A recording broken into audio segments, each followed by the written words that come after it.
right here. Sunset, looking at it, just across from us. We've got possibly some northern lights going to be streaking across the sky. We got the toss of the coin going down the middle of the field. And we don't have Keith Ball here tonight. Keith, we miss you. Keith is taking care of business. He's on a scouting trip. He'll be taking care of business. And I want to quickly, as you watch who won the toss, I want to say get well soon to our owner, our boss, Mr. Pat Currington. Had surgery earlier this afternoon. Actually just finished a few minutes ago. And the report I'm getting, doing great out of surgery. And according to the recovery nurse, is doing great. So hope he has a speedy recovery and can get back to listen to us call some football. Mr. C, I know he's getting up there in age, but I used to always enjoy him coming. He'd always come up to the press box and shake our hands and pat us on the back and tell us to have a good game like we were playing. Like, y'all have a good game. So, all right, so the toss of the coin. Barry, I don't know who won the toss. Huntsville won the toss and going to receive. Yeah, I saw Huntsville was going to receive it. I didn't catch the coin toss, but all right, Huntsville. They come in 3-3, losing to Austin last week. They must pretty much win out the region games to have a chance to make the playoffs. At the moment, you've got Austin 4-0, James Clemens 4-0, then Bob Jones, Sparkman, and Florence all tied 2-2. Then Grissom and Huntsville at 1-3. So Grissom pretty much has to win out. And next week, Grissom will take on Florence, where the Aggies return home against Bob Jones. Aggies wearing the red trousers, the white jerseys, and the black numerals and the black helmets. And here comes Huntsville. They'll have on their white pants, their crimson jerseys with the white numerals, blue trim, and their crimson helmets. Barry, I got us looking like the away Texas Tech Red Raiders. Jink, but what would you say across the way? I'm thinking more like Harvard. If you ever watch Harvard I've play. never watched Harvard. The stripes on the sleeves sort of make you want to think of that. Stripes on the shoulders. We're ready to go. Beautiful night here. Aggies return home next week. Stanford Cardinals. Okay. So. And be sure and catch the high school football scoreboard up following this game. I want to thank our buddy Russ Mathis. He's back engineering the game. And this is a gorgeous facility. Looking to our left, you've got how many soccer fields over there? 1, 2. There's I don't know, but all of them are in use right now. They go on forever. And this is gorgeous weather here in Huntsville. It's going to be a little cooler later on tonight, but would you call that football weather, Chris? Oh, absolutely, man. This is perfect. Now, the Aggies will kick off, and we're almost set to go. Barry, when you look at Huntsville, I can see exactly why. Huntsville's homecoming, they know the strength of their football team is in that offensive line. They want to get their sophomore quarterback in the game. Once again, one of their injured running backs coming back this week. And even though he's in the number 2 slot, he'll be in the rotation. And Coach Gay and I had talked about it. He said, we want our offense to have a fast start Friday night. What better way to do that than win the toss? Go ahead and accept the kickoff and get your offense on the field right out of the gate. Here we go. Rafael Juarez will kick off for the Aggies. Back deep, sitting around the 5-yard line. Actually, they move up to the 10 now. High kick, short kick. Coming up on the up, and it bounces. It's free. He's got it. 25-yard line. Tries the right side. Runs by one man, and he'll run himself out of bounds around the, let's see where they spot him, just past the 35-yard line. So a good return. Forced out of bounds. They're going to mark it around the 38. No, they're still going up the field. 36-yard line. So that's where Huntsville will start. First down.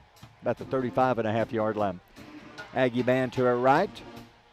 And this is perfect weather up here. I just wish they get an elevator or an escalator. And we're set to go. Huntsville comes out, sophomore quarterback, Will Carter. They'd rather run than pass. He's got one back in the backfield with him, beside him. And that's Jack Carter. Not sure what we're waiting on. The officials waiting on something. Now we're ready to go. All right. Huntsville going from right to the left. He'll turn hand off to Carter in the middle. He's going to keep himself up the middle, 40, 42-yard line. Great fake right up the middle. Good gain, the middle of the Aggie defense. There's, let's see, Christian is there. You've got, again, a young man. We've called his name out a lot the last few weeks. Good job by Colin Parker. Christian Ramirez having to make the tackle. Just a fake on the underneath handoff, and Will Carter has it in the gut of his brother, pulls it out when he realizes that the defensive end's not going to crash, or he's trying to crash down, and he gets north and south for about a 7-yard gain. Second down and short, about 3 from the 44-yard line. Man in motion left side. Drops back to pass. Throws to the middle. Knocked down by Dez. They got their feet tangled up. That's a good no call. Dez and the receiver both got their feet tangled. The receiver fell down. Dez slaps the ball away. Incomplete. Third down. And Barry, I don't know if you noticed this, but that was an old school looking offensive line with two tight ends. Both tight ends running down the middle of the field and then angling toward the near boundary. He tried to go to the backside tight end. And you're right, Dez able to see what was coming, feet tangled up, no harm, no foul. Jackson Spencer, new tailback, checks in the game. He'll turn handoff to Spencer up the middle. He's going to be popped at the line of scrimmage, will fall forward. I think he's short. Yeah. How about Hunter Smith? John talking to him on Tuesday. He says he wants that first hit he gives somebody to make them feel it and say, yeah, this guy, he can tear your head off. Well, and he said that he wanted to kind of set the tone early in this game. Hunter Smith doing a great job coming up from his safety position, Barry. They're not even going to measure half the length of the football. Huntsville with a great spot right out of the gate, and they move it for a first down. That's a very generous spot. 46-yard line. He was dropped around the 44.5. He got a great spot. First down, Huntsville back to pass. Carter. Pressure's coming, steps up, avoids one-man throw. Intercepted. Aggies have got it. 45 to the 42-yard line. Peyton Jones picks it out of the air. I don't think the quarterback ever saw Peyton Jones, John. I don't think he did either. It was Rush coming off the corner. He steps up in the pocket. He thinks he's got a shallow crossing route. Peyton Jones does a great job of just sliding across, reading the quarterback's eyes, and the sophomore quarterback, you know how we talked about a few moments ago that Coach Gay and the offensive coordinator wanted to keep him out of trouble. That's why the sophomore quarterback throws an interception to Peyton Jones and gives Albertville a gift here early in this ball game. I like that pressure, Chris. Yeah, absolutely. Maybe that's a sign. Pressure him, and he'll just throw it anywhere, and that's what he did that time. Here come the Aggies. First start for Parker Gibson, the sophomore. 3 Aggies wide right, 2 to the left. Nobody back there with him. He'll have to unload in a hurry. He got 5, blocking 4, but those 4 are good for Huntsville. Here we go, first down from the 42-yard line and a whistle. Play clock, it wasn't a delay of game. Did we call a timeout? I think we had to call a timeout because we got enough players? Well, we got enough players, and they got in the formation, but, Parker, guys, listen, he's coming off the bench. Yep. He's got people lining up. He's still trying to move some people around, and Coach Karcher saw that it was down to 1 second on the play clock, and instead of putting Albertville in a bad predicament at 1st and 15, just elected to use a timeout. I like the timeout. I like the timeout because you've got a turnover.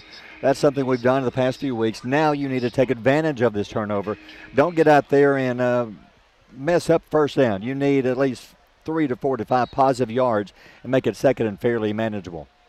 I like the call. Yeah, better safe than sorry. Now we come out, same formation, 2 men wide left side, one being Hunter Smith. I'd challenge the defender guarding Hunter to throw it deep. Parker Gibson ready. Well, the official, he refuses to move. Now we're ready to go from the 42-yard line, Aggie football.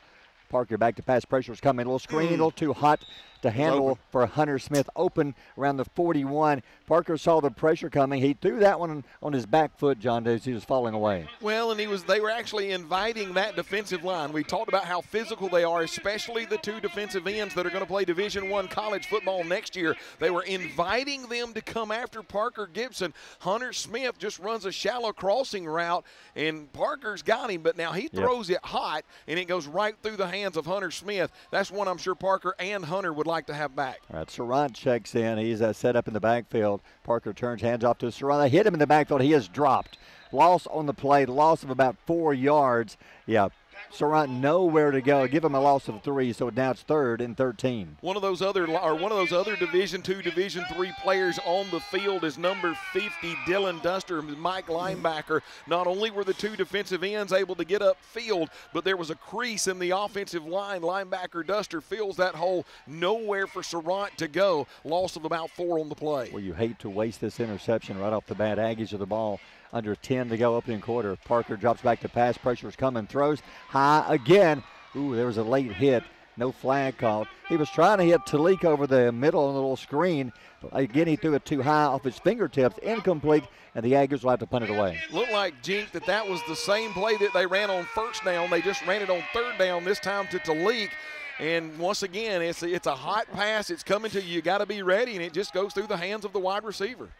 Both passes, I say, early game jitters, Chris. Yeah. First start, he threw both of those a little bit too high. That one was catchable. The first one wasn't. So, unfortunately, the Aggies will have to punt it away after intercepting the first pass of the game from Huntsville.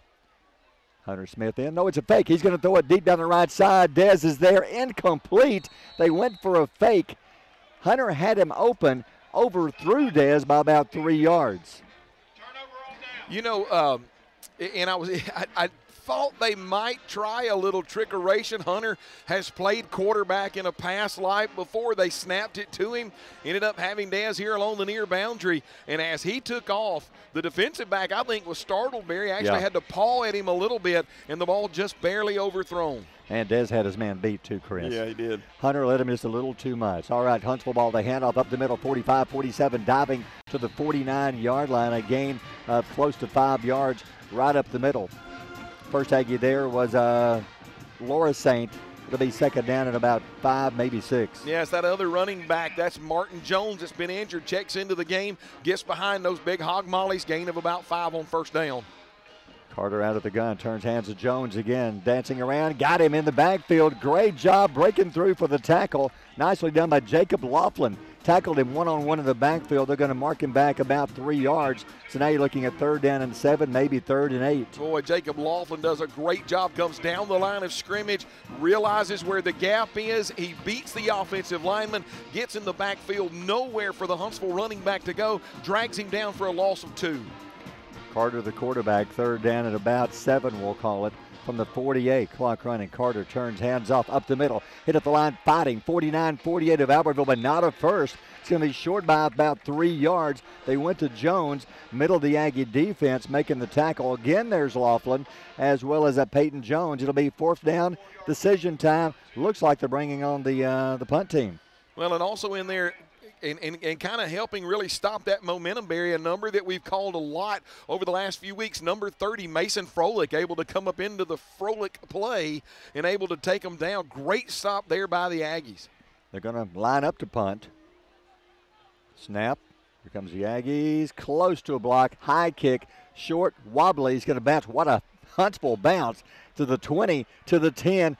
We've seen this about 20 times last week or 2 weeks ago against Grissom, all the way down to the 1-yard line. Well, and it's kicked away. Hunter Smith is standing in the middle of the field. He's got his heels at the 10-yard line, just like kind of what they tell you to do. He goes over. It's kind of a wobbly kick, as you said, might have actually been touched coming off the foot of the punter, and it hits about the 15, and Barry, then it's just like a bowling ball. It literally rolls all the way to the Aggies' 1-yard line. They set up camp 99 yards away from pay dirt. We saw this happen against Grissom. They pinned us deep inside the 5-yard line. And I believe they got a safety too, didn't they? And the field position is what eventually turned the game around in the second half because we couldn't move the ball out of our own goal line, and we were punting the ball away, and then they had the short field to work with. We've got to somehow pick up a first down here, Chris. Yes. We can't afford to have to punt from inside our 5-yard line. So we'll see. Aggies 2 backs in the backfield. Looks like I can't see if that's Laredo. I know Sarant is the deep back. So Parker taking the snap 5 yards deep in the end zone. Back to pass, looking. He throws it right side. Hunter's there, being pushed, being shoved. No flag. He dove for it, bounces off of his hand. That could have been in pass interference. They're going to give it a no call instead. At the moment, they're letting the receiver and the defenders go at it. Yeah, and Barry, I kind of like that because Hunter Smith was pawing at the defensive back trying to get position. The defensive back was pawing back at him. Hunter just literally dives airborne. It goes off the end of his fingertips. I mean, could you call pass interference? You probably could have called it either way. I just like it that the referees are letting them play. 2nd and 10 from the half-yard line. 7:54 to go, first quarter, no score. Aggies with the ball on their own half-yard line. And there's a whistle before the snap. I saw some motion. Thing is, it's a penalty, but the best you can do is move it back about 3 to 4 inches. Well, Barry, I'm going to be honest with you. Half the distance to the goal is going to put it at the half-yard line, and most Albertville fans probably groaning now as they listen. Wait a minute. Oh, no, they're going to get Huntsville in the neutral zone. Oh, that's huge because now you got a little bit of breathing room. Now it's on the 5.5-yard line. And, Barry, did you notice where the running back was tackled? He was tackled 2 yards deep in the end zone, and it would have been a safety. So, thank you, Huntsville. So now it's 2nd and 5 from the 5.5-yard line. Oh, that doesn't sound good. but it's a whole lot better than the half-yard line. Well, guys, I would run that same play we ran on first down right here. I would. Give it You another got shot. Hunter man-to-man here on the right side, or maybe go left side to Talik. All right, 2nd and 5. Parker back to pass. Has time. Throws it right side into traffic. Intercepted. He'll be dropped at the 31. The passes he's throwing, he's overthrowing the receivers every time. Well, in that time, Parker Gibson took the snap and shotgun. He backed up. Now, they're telling them to stay on the field. They're calling it an incomplete pass. Looks like the back judge has came up and said that as – You are correct. Because he went up, Hunter cut his legs out from under him. He fell, hit the ground. I guess they're saying when he came down, the ball popped loose because the ground can't cause a fumble, so I guess he fumbled before he hit the ground. Well, that's exactly what happened, and you got to credit that one to Hunter Smith. You know, sometimes it's good that your wide receiver plays defensive back because the safety for Huntsville did a great job of coming over the top. He high-pointed the ball. It was an interception. Hunter Smith got in his legs, flipped him upside down, and when he hit the ground, the ball popped loose. It's a break for Albertville. 3rd and 5. Parker rolls right side, looks, running, throws it short. Hunter's there, got it. Did he make the catch? If he did, it's a first down. They're saying yes, catch, first down, 14-yard line. Good pass. That was a great catch by Hunter. I thought that ball was going to hit the turf first, but it did not. Man, and also what a great job by the Aggie offensive line. Parker Gibson rolling out here to the near boundary. They did a phenomenal job of sealing up that collegiate defensive end, protecting the backside, and in that rollout, he throws it low and away, only where Hunter can get it. First down. Huntsville 4-man rush, 7:21 to go in the quarter, no score. Gibson turns, hands off to, no, he's going to, does hand off to Laredo, over the 15, maybe the 16, short gain to the 17. Let's see where they spot it, maybe 2, it'll be 2nd and 8. Good job there, too, by the left side of that Aggie offensive line. They've got a little bit of movement, moving those guys around. And that time, as you said, Laredo able to get north and south, a gain of about 2 yards. And the Aggies have done a great job of kind of getting out of the shadow of their goalposts here with this offensive drive. Got a first down, using some clock, keeping the ball away from Huntsville. 6:45 to go in the first, no score. Plenty of time. Play clock down to 15 to 14. They're on their own 17-yard line, 2nd down and 8. Gibson, empty backfield, back to pass, throws to the middle. Hunter off of his chest. I think the defender might have got a hand in there and knocked it loose. Good defensive play, incomplete. It would have been a short gain had he held on and said incomplete. 3rd down and 8 for Albertville. Was a quick slant to the inside, and the defensive back, cornerback Reed Gentle, number 36 for Huntsville, is able to get his hands in between Hunter's hands, bat that ball away. Upcoming 3rd down and long for the Aggies. 4 receivers wide left side. Here comes some pressure. He's going to have to unload in a hurry. Gibson drops back. Here comes pressure. Throws right side. Hunter went one way. The ball went the other. Miscommunication. Incomplete. Aggies will have to punt. Yeah, I think that was going to be maybe a sticks route or a long dig route, and I think that Parker thought that that Parker was going to cut and Hunter was going to come to the sidelines. Hunter, on his dig jink, turned back inside, so the ball actually, thank goodness, harmlessly into the Albertville bench. Hunter was open. Yeah, he was. He had beaten his man over the middle. Had he thrown it to where Hunter was, first down and then some. Hunter to punt. This time he's going to kick it. Good kick, high kick, catchable, fair catch. Nope, he does not fair catch. He's going to run it. Now he changes directions left side, comes to the sideline to the 40, down the sideline. Flags are down. It's coming back to the 22-yard line. He was turned upside down, inside out. There's another flag. Now, did they rough Hunter Smith? There's a flag back where Hunter was standing. You've got roughing the punter. Now, I don't know exactly how many yards it is, but you got a blindside block here at the 32-yard line. So both of these flags are going to go against Huntsville. But I want to be honest with you, that should be an Albertville first down because, I mean, they absolutely took Hunter Smith out as the ball left his foot. Even if it's 10 yards, it's a first down. That's right. Should be a 15-yarder. There should be 2 flags on Huntsville. One is blocking the back on the return. Boy, how about Hunter Smith on that tackle? Grabbed the defender, picked him up, twirled him around, and then slammed him to the turf. It is penalty. So right now, Huntsville, 2 big penalties helping the Aggies out big time. I'd say Parker Gibson just needs to settle down. Yep. Settle down. His passes are a little bit high. Just got to relax and say, hey, this is just like we're out in the backyard. I know there's a lot of big guys coming after me. Just got to settle down. You know, you got the receivers open. Well, exactly. And he has made, I mean, on that first down throw coming out of his own end zone to Hunter Smith, he shows you that he can put the ball where it needs to go. I mean, Barry, but, I mean, hey, man, you talk about your first start. You're Yeah. on the road, under the big lights, big crowd, the band across the way for Huntsville's playing in your ear. I think the young man's doing a yeoman's job right now. Here we go, first down with the penalty to the 32-yard line. New set of downs for the Aggies. 6:12 to go in the first quarter, no score. Parker, high snap, pulls it down. He's going to roll to the right side. He's going to have to keep it to the sideline. Nicely done, 35. He made something out of nothing. Almost went over his head, pulled it down, and picks up about 3, almost 4 yards. And not only did it go over his head, the wherewithal of Parker to get his hand up. Now, the ball bats straight up in the air. When it comes down, now the defense of Huntsville gathering around him, he's able to get to the outside, outrun one of those collegiate defensive ends, and he turns the corner and gains 3 yards. Great play. Parker showing some speed. Second down and 7 at the 35-yard line. Gibson turns, hands off to Surratt. Got a little bit of room, 37. He's going to be bottled up around the 38. They'll give him forward progress of about 3 yards. So now third down and doable, third down at about 3, maybe 4 to go. Well, a great job there by the Albertville offensive line. We've talked about how Coach Gay wants his team to dominate the offensive line, but right now, that area around the offensive line coming out of the shadow of their own goalpost, Albertville doing a good job. Third down and 4 from the 38. Parker high snap, hands off to Surratt. They've got him in the backfield. Nowhere to go but backwards, a loss of a yard. So now you're looking at fourth down at about 5. You've got to think they're going to punt it away. I would think they would. I don't think you go for it here. I mean, you're inside your own 35-yard. Make it 37-yard lines where they spot it. They're going to say no gain at all on the play, but still 4th and 4. So the Aggies should punt it away. So, guys, will we fake it right here? Will we try it again? I think once a game is plenty. I don't know. Let's see how Huntsville lines up. So Hunter had a great punt last time. He'll punt it away. Clock running, under 5 to go in the quarter. Oh, wide snap. He's going to throw it again down the right side. Dez going up. He's got it. 35-yard line.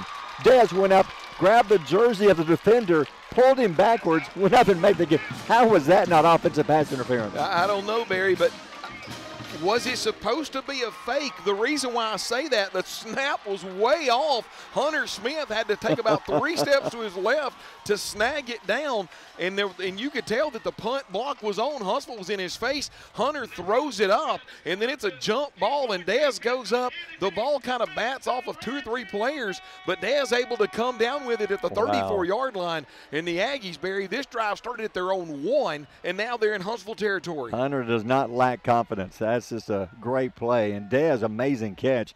34-yard line and the whistle. Did we call a timeout? I don't see a flag.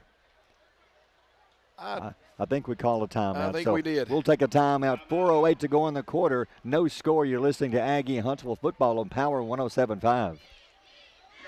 Hey folks, Mark Brickey, Sand Mountain Toyota. There's a lot to consider when buying a truck. Towing capacity, cab space, gas mileage, resale value. When you're talking with your salesman, is he willing to sit behind the wheel of the same kind of truck he claims to stand behind? Here at Sand Mountain Toyota, we buy what we sell. Not only do we stand behind our trucks, we put our own money and trust in Toyota trucks, just like you. Come by and check out our huge selection of popular Toyota trucks. Sand Mountain Toyota, we're more than a dealership. Since 1952, Wilkes Tire and Battery Service has been the place to take your vehicle for service you can trust.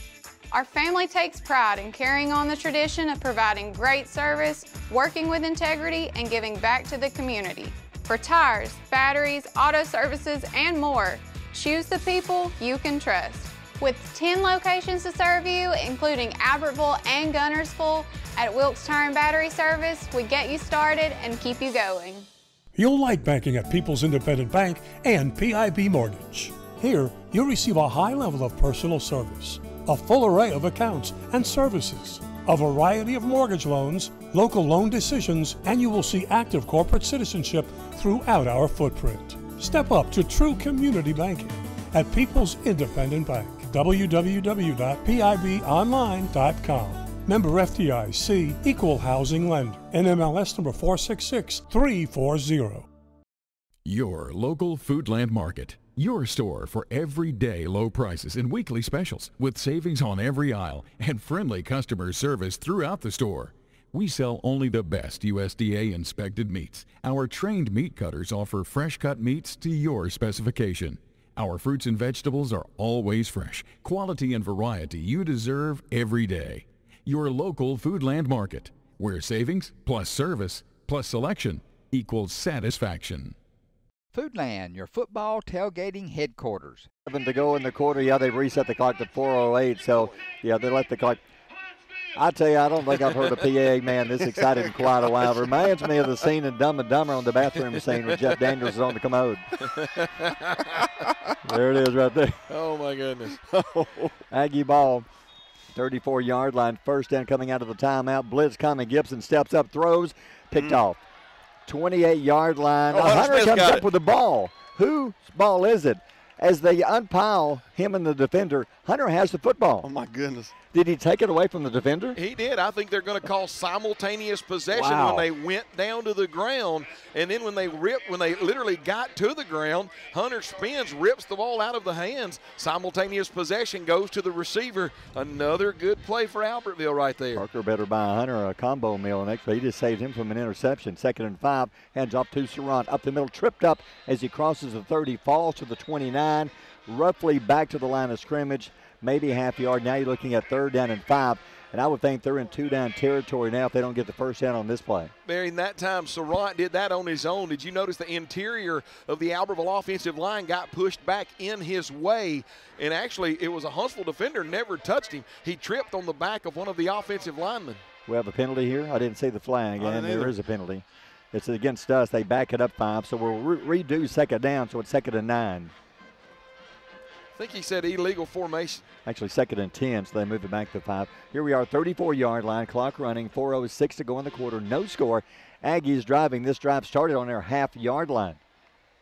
Parker Gibson back to pass and a whistle.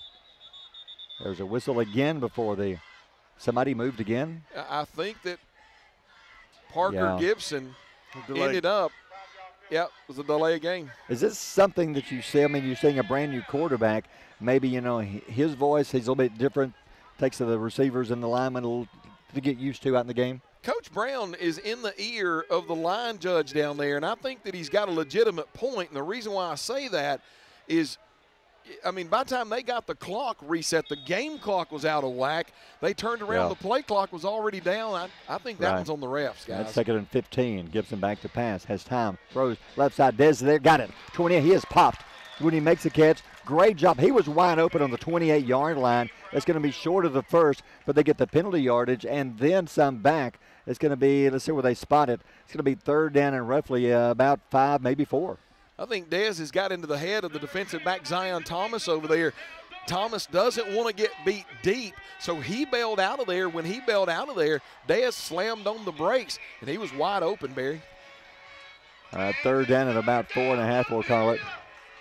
3:26 to go in the quarter. Aggies driving, 3 men wide left, 2 to the right. Huntsville's coming. Parker back to pass, pressure, throws a little screen, got his man right at the line of scrimmage. He is hit, falls forward for a yard. Who made the catch? So it's going to be maybe a gain of a yard. It's now 4th down and about 3.5 or 4. I think you got to go for it.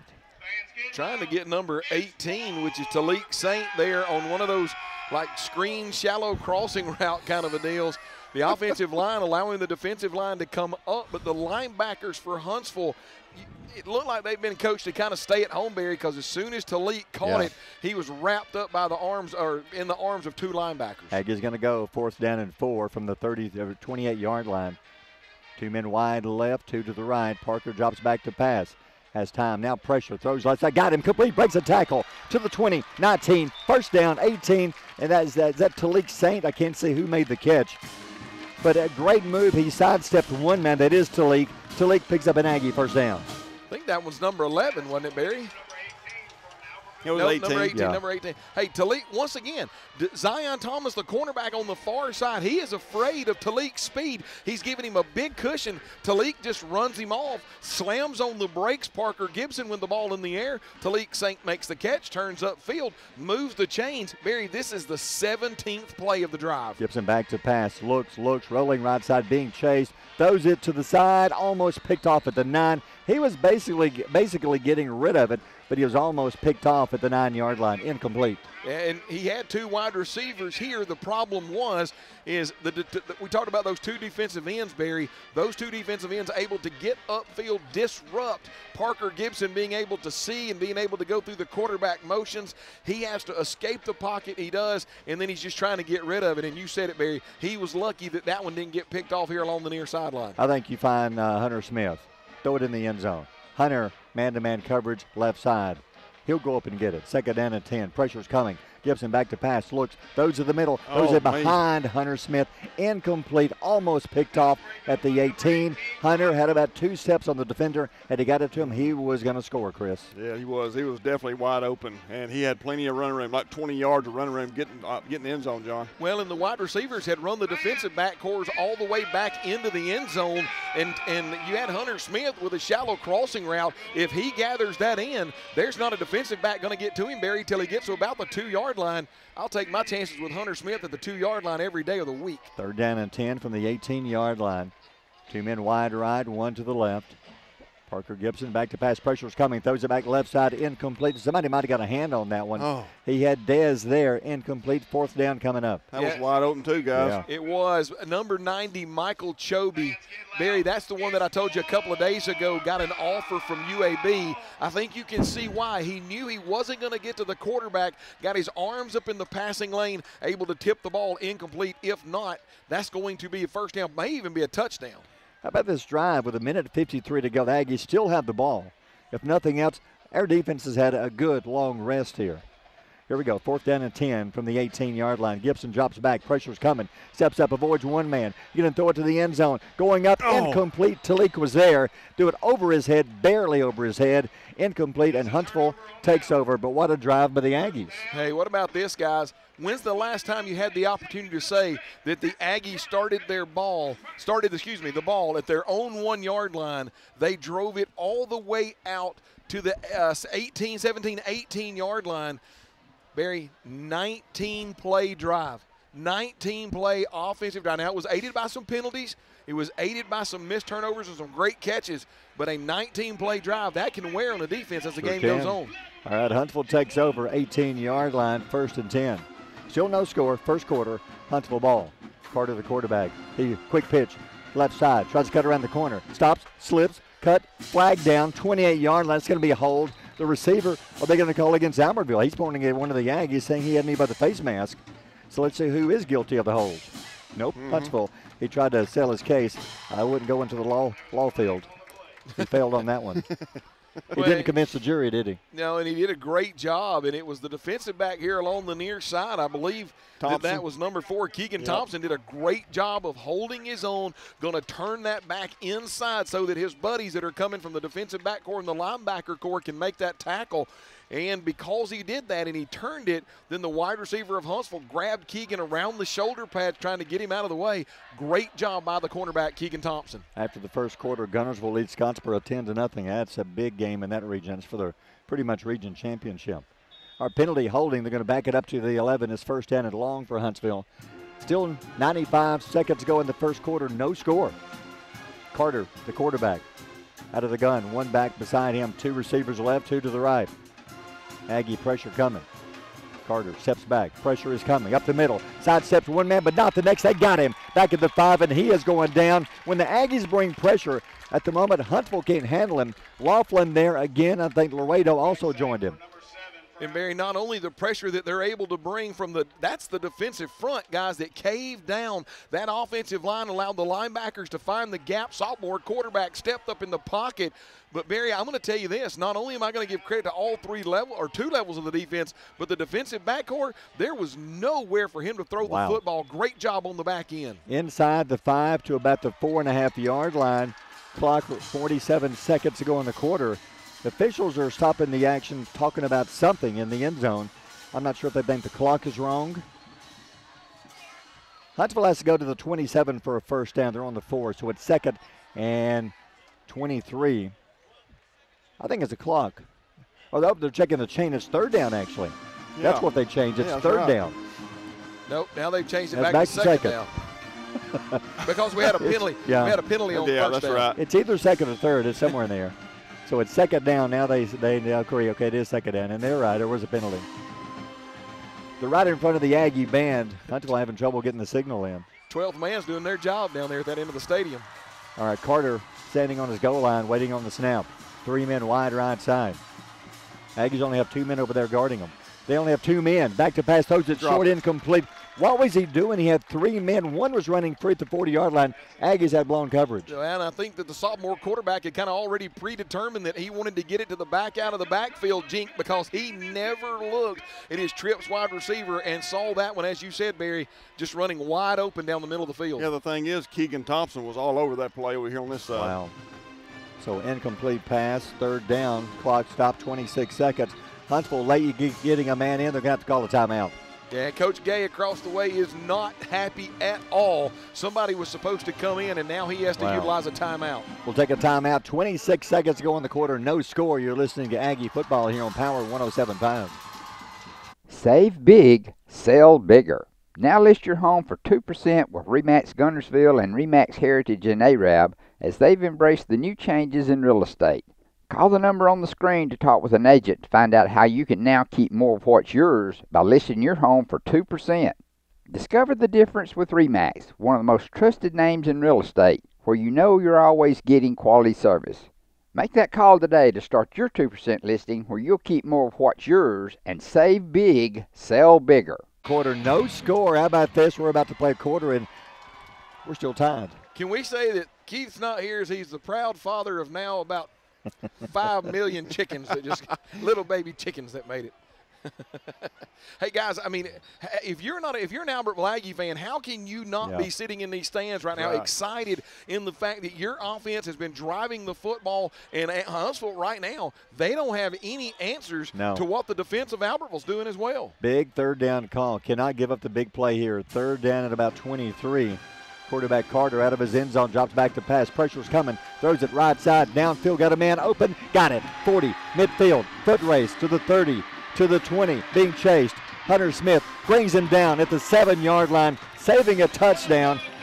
Wow. We said you can't give up the big play, and what do? We give up the big plays. And Barry, that was nothing more than taking the wide receiver. It's Lawson Neighbors, one of the ones that Coach Gay talked about. He had single coverage on the outside, and he says, you know, hey, quarterback Carter, throw it up deep. We'll see what happens. And he's able to get behind the defensive back, pulls it down, and if it's not for Hunter Smith pulling him down from behind, that's going to be about a 96-yard touchdown. But once again, Hunter Smith able to come up big and keep him out of the end zone. From the 7-yard line, first and goal. Well, actually, the clock is down to 0, so the first quarter over. We'll take a timeout with Huntsville threatening after 1. No score. You're listening to Aggie football on Power 107.5. Save big, sell bigger. Now list your home for 2% with RE/MAX Guntersville and RE/MAX Heritage in Arab as they've embraced the new changes in real estate. Call the number on the screen to talk with an agent to find out how you can now keep more of what's yours by listing your home for 2%. Discover the difference with RE/MAX, one of the most trusted names in real estate, where you know you're always getting quality service. Make that call today to start your 2% listing where you'll keep more of what's yours and save big, sell bigger. Since 1956 and through 3 generations, the C.A. Langford Company has provided crushed limestone, sand, asphalt, and more.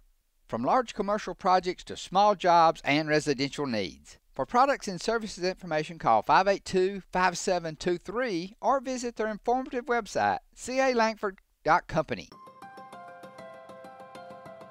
Everything that we do, we try to do the right thing, you know, on our core values and in our statement of purpose. That's the way we live each day.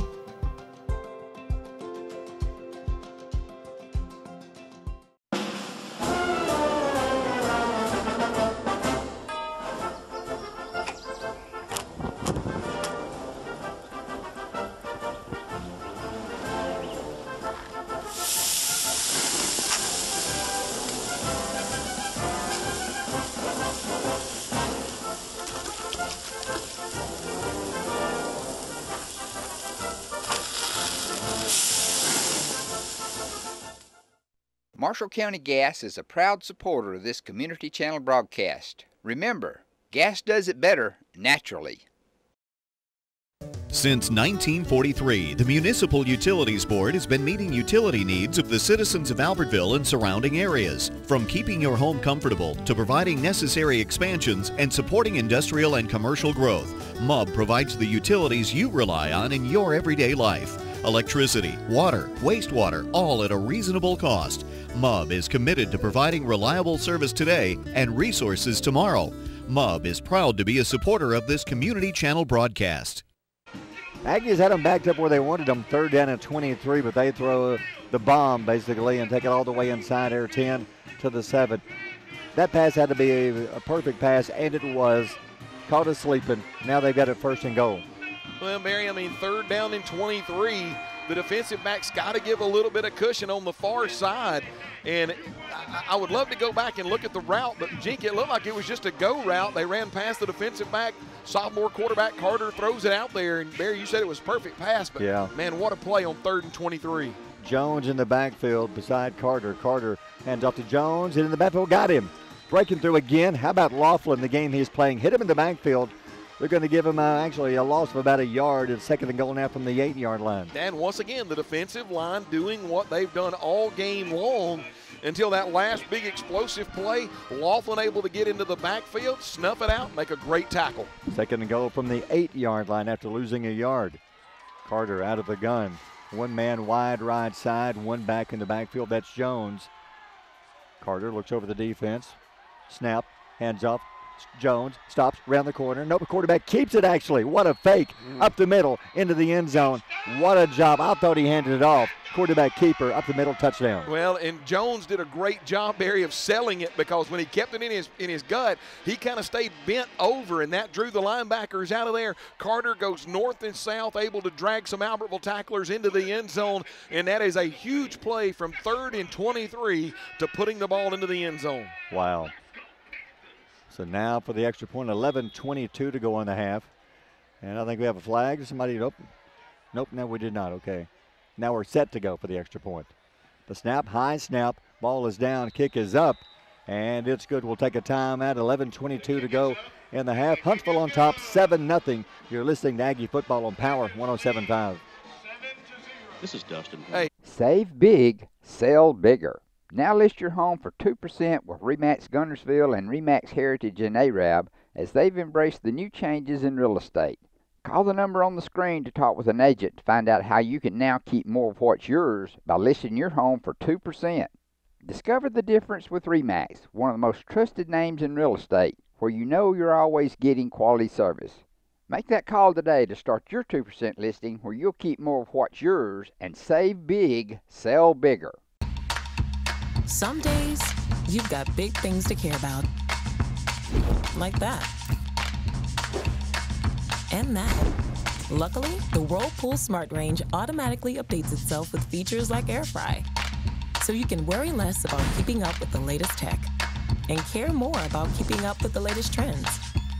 Say cheese. Everyday care, Whirlpool. Visit the helpful, knowledgeable staff at Bonds Appliance on Gunner Avenue in Guntersville.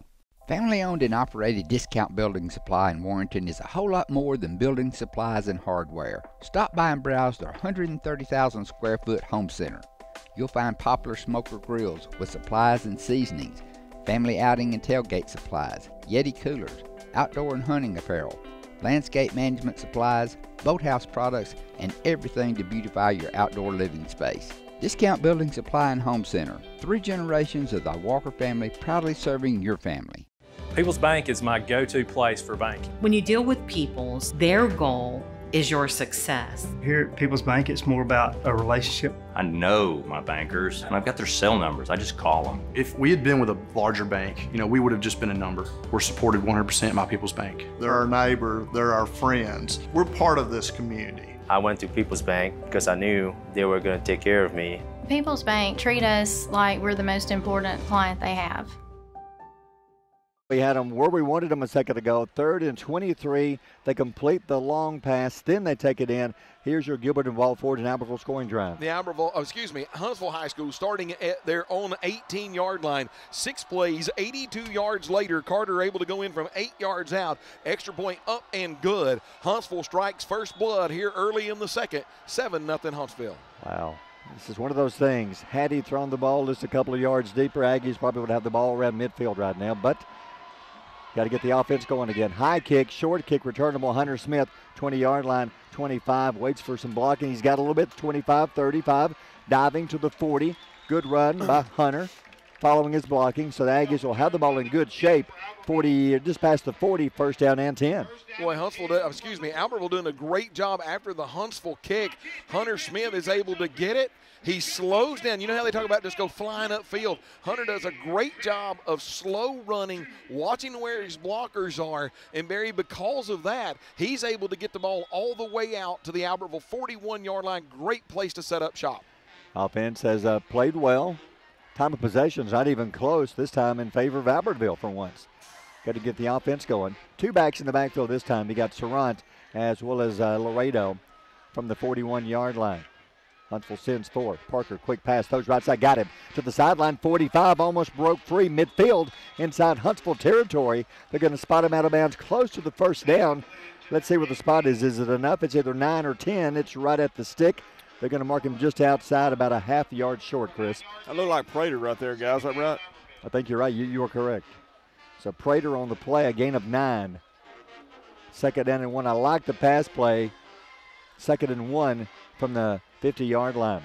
Parker hands off up the middle. He is popped at the line of scrimmage. He just lowered his head, but second effort, he gets back to the line of scrimmage. Luckily, how about Laredo? That should have been about a 2-yard loss. He got those 2 yards back and gets back to the line of scrimmage. Third down at a yard. Yeah, that last time the Huntsville defensive line able to reestablish the line of scrimmage in the backfield from Albertville, but Laredo on his effort alone able to get the ball back to midfield and make it third down and 1. The Aggies, after giving up that touchdown, Barry, they need to convert on this third down here. Big play, midfield, third down and a yard.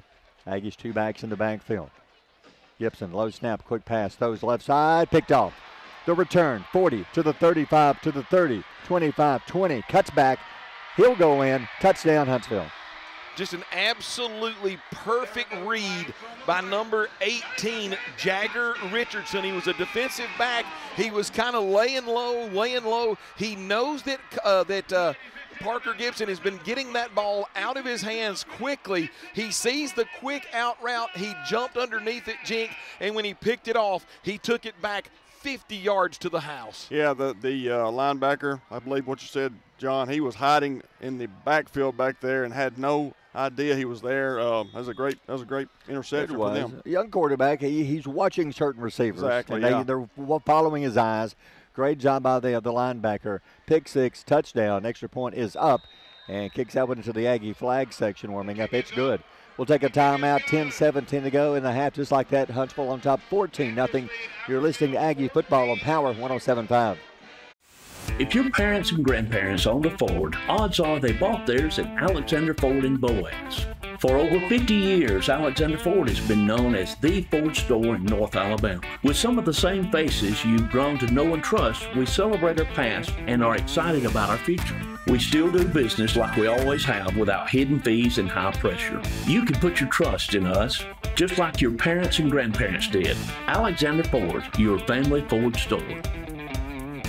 We know you're looking for a reliable vehicle. Heading to work? Headed to play. Taking the grandkids to the beach. Every vehicle comes with a warranty for the length of the contract. And you get a Carfax with every purchase. We make everything easy, from the application to the approval or to the payments. We're not your ordinary buy here, pay here dealer.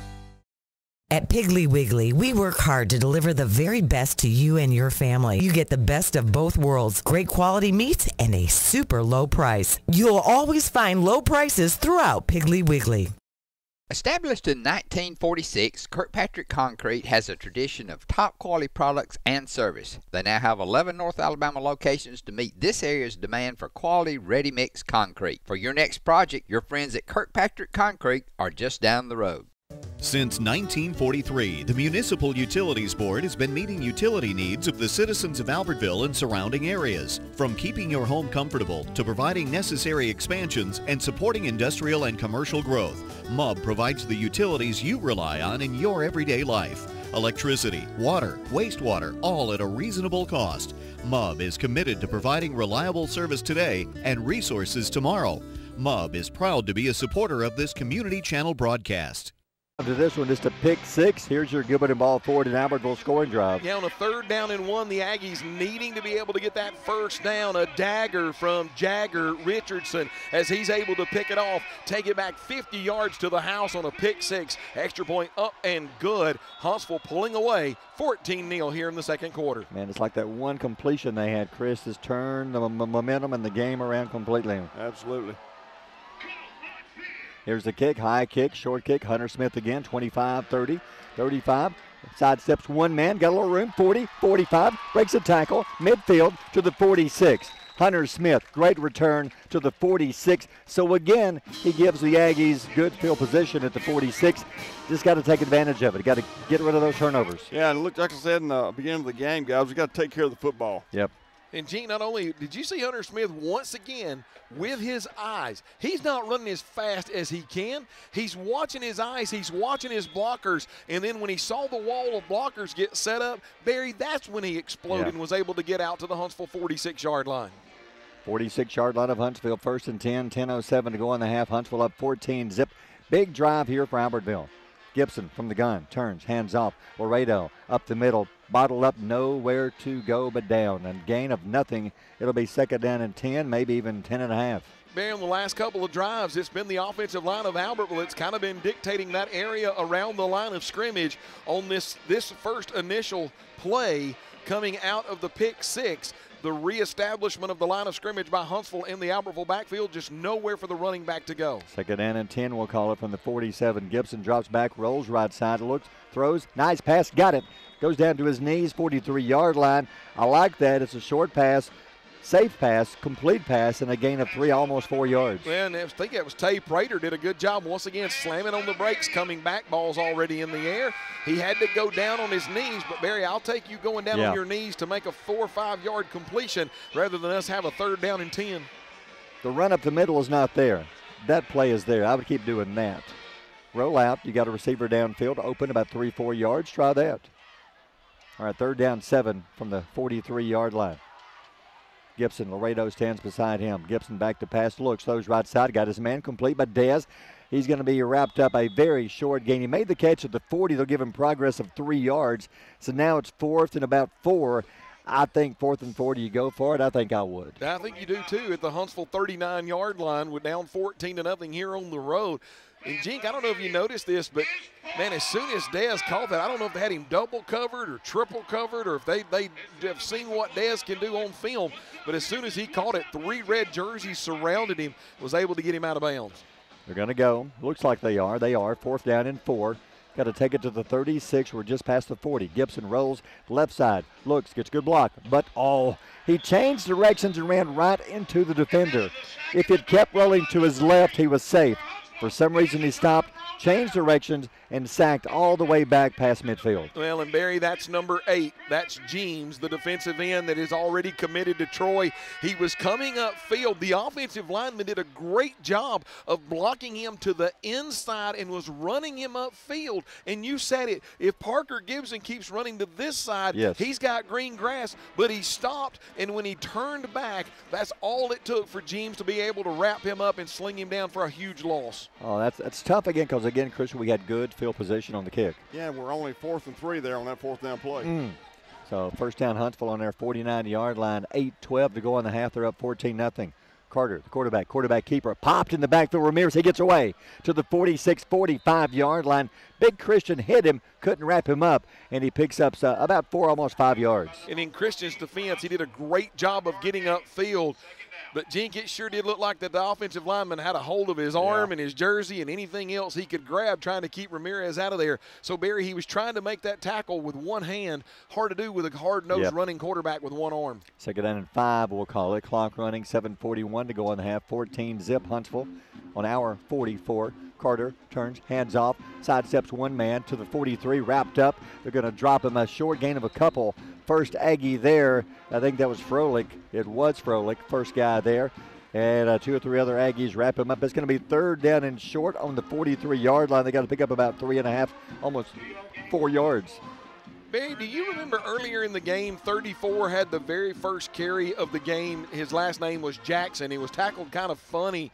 And we said that number 2, which is Jones, was their backup, was going to be the number 2, who's now in the starting role. I haven't seen 34 back in the game. Huntsville may be down a running back here early. Could be 3rd down and 3 from our 43. Quarterback Carter trying to pull us offside. Didn't work. Now he'll look to the side and get the play. Now we're ready. 3rd down and 3. Right in front of the Aggie band. Better hurry. Play clock at 2-1. Barely gets it off in time. Back to pass. Has time. Right side. Throws. Goes up. Tip. Incomplete. That could almost be pass interference.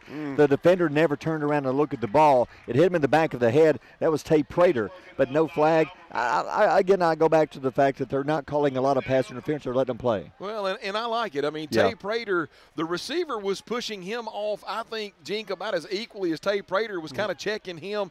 Ball came down, and Prater actually got his hand, the fingertips on the ball, went through the hands of the Huntsville wide receiver. I think it's a good no call and a great job by Tate Prater out there as defensive back position. Little surprised. They're not a lot of confidence in their offense. They're 4th and 3. They're going to punt. Good snap. Plenty of time. Ooh, there's a whistle. Were they offsides? I'm hoping. If it was us, we give them a first down. I think it's against Huntsville. Let's see. They're going to call illegal procedure against Huntsville. So it goes from 4th and 3 to 4th and 8. 6:36 to go in the half. Huntsville will back up to the 48, which is fine. I mean, for them. I mean, you don't probably better for the punter because he wants to try his best to drop this ball inside the 10-yard line. So now they'll try it again. From the 48, he'll punt it away. High snap, pulls it down. Time almost blocked. Good kick, high kick, not returnable. It's going to bounce at the 15 to the 11-yard line is where it will finally, still rolling, to the 10. So again, Huntsville puts us back on the 10-yard line. Last time they punted, they had us on the half-yard line. We drove almost the length of the field but came away with no points. I'm sure the people on the radio heard me and Jink kind of sigh in the radio behind your voice, Barry. It seems as if every time that the Huntsville ball bounces on a punt, it bounced up once and it came down and it bounced straight up a second time. But then the third time, Jink, when it hit, it rolled about 6 yards the other way. And I'm like, why can't it roll 6 yards our way? 6:21 to go on that. We just got to play safe. Can't turn it over here inside the 10-yard line. Every time, that PA guy, he's amazing. I'm telling you It what. seems like he's won the lottery every time he opens his mouth. Yeah.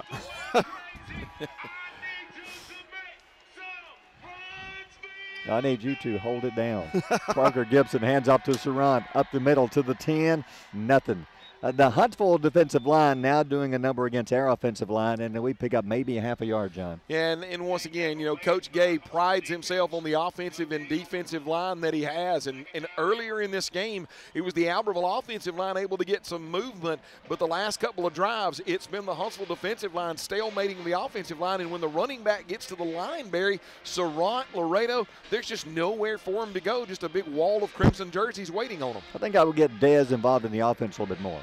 Second down, 9.5. Parker rolls left side, looks. Nobody open. Still rolling. He's going to take it and run. He will slide. Good job by Parker Gibson.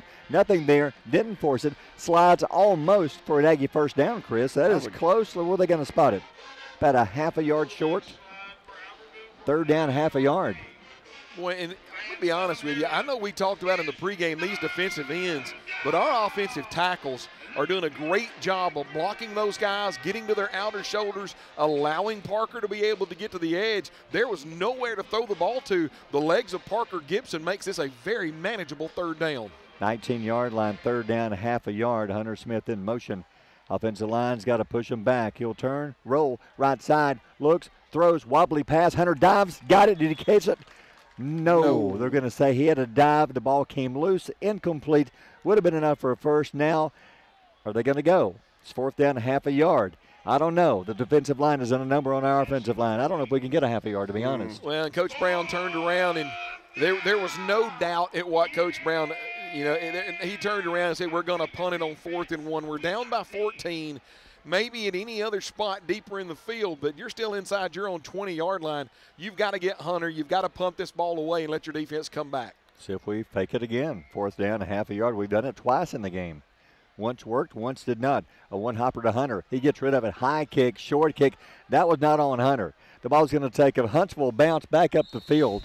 But that one, Hunter was lucky just to field it without getting it blocked. It bounced back to him, got the punt off, but Huntsville will start inside their inside our 40-yard line. And, Barry, I mean, I punched you whenever I didn't mean to punch you that hard, but I'm just like, every time Huntsville's punt hits the ground, it rolls for them. Our punt hits on a knuckleball, and it rolls back 8 yards, and Huntsville's able to set up shop at the Albertville 35-yard line. So that one wasn't on Hunter Smith. I'm just glad he's able to get the punt away. Huntsville ball, 35-yard line, up 14-0. This is a big drive. 4:46 to go in the half. Quarterback Carter out of the gun. High snap, pulls it down, hands off. He'll bounce it left side around the corner. Being chased. Dez got him. Dez outran him to the corner. Great job by Dez to the 30-yard line. It's a gain of close to 5. It'll be 2nd and 5, Huntsville. Yeah, inside handoff to Marlon Jones. Stacked up everywhere, Jink. Marlon Jones able to bounce it to the outside. I think that he believes he's gone all the way to the house. Somebody forgot to tell him about the speed of Dez. It's able to run him down at the 30. That was impressive. 2nd and 5 on the 30. 4:19 to go in the half. Huntsville up 14-0. This is a big drive. Got to keep them out of the end zone. If we do, we're still in the game. Don't want to go down 21 before the half. High snap. Hands off to Jones up the middle. He is hit hard at the 26-yard line. Boy, that was a lick put on by Tay Prater. Tay hit him, had some help. It's a gain. I think it's close enough, and it is a gain of about 5.5 yards. You love that guy from Huntsville across the way. No. Hey, listen, it was a good – we talked about where the offensive line of Albertville, the defensive line, we said, and Coach Gay knew it, Coach Brown knew it, that this game was going to be won in and around that area of the offensive line. And that time, Huntsville got our defensive line on roller skates, and the running back needed 5, gained about 6 first down. Just inside the 25-yard line, clock running, 3:33 to go in the half. Quarterback Carter hands off to Jones, who sidesteps one man, still on his feet inside the 25-24. That should have been about a 5-yard loss. Did a good job getting back to the line of scrimmage and gaining a yard. It'll be 2nd down and 9, or about 2nd and 8 rather. Barry, sometimes there's no substitute for athleticism, and just a great job in the backfield. And Barry, for the first time since the first carry of this ball game, number 34, Jackson Spencer, that was the starting running back. I don't know if he was injured or just had something going on, but he checks into the ball game now. 2nd down and 8 from the 23-yard line. Huntsville driving. Quarterback Carter, Spencer behind him.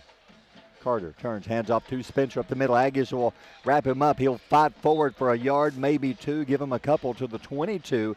The middle of the Aggie line making the tackle. Ramirez is there. Also, good job of Trey Bright. That's just they only gained a couple of yards, Barry. Good job by the defensive line and the linebacker core rallying to that. I thought that Huntsville was going to get more out of that, but once again, credit the defensive line and the linebacker core on a great tackle. 3rd down at about 7 on the 22. High snap, Carter back to pass, looks right side, throws to the end zone. Got his man open, diving, incomplete. Receiver got his feet tangled up in the end zone. No interference, shouldn't be. Just I think he led him by a couple of yards too much. And now you're looking at 4th and 7. They have a couple of good kickers, or do they go for it? I think they're going to go for it. I think so, too. Watching them in warm-ups, their field goal kicker not very accurate from this point. On that last play, Barry, wide receiver actually for Huntsville had the defender beat, just tangled his own feet up. They're going to go 4th and 7. Got to go to the 15-yard line. They're on the 22, trying to pull us offside. Didn't work. Clock stopped, 2:17 on the incomplete pass. Huntsville up 14-zip. Knock it on the door on our 22, 23-yard line. 4th down call. Back to pass. Looks to the middle. Now rolling right side. Rolling. Throws it towards the end zone. Got him. Did he make the catch? Wow. Got it at the 1-yard line. Great pass, and what a catch at the 1-yard line.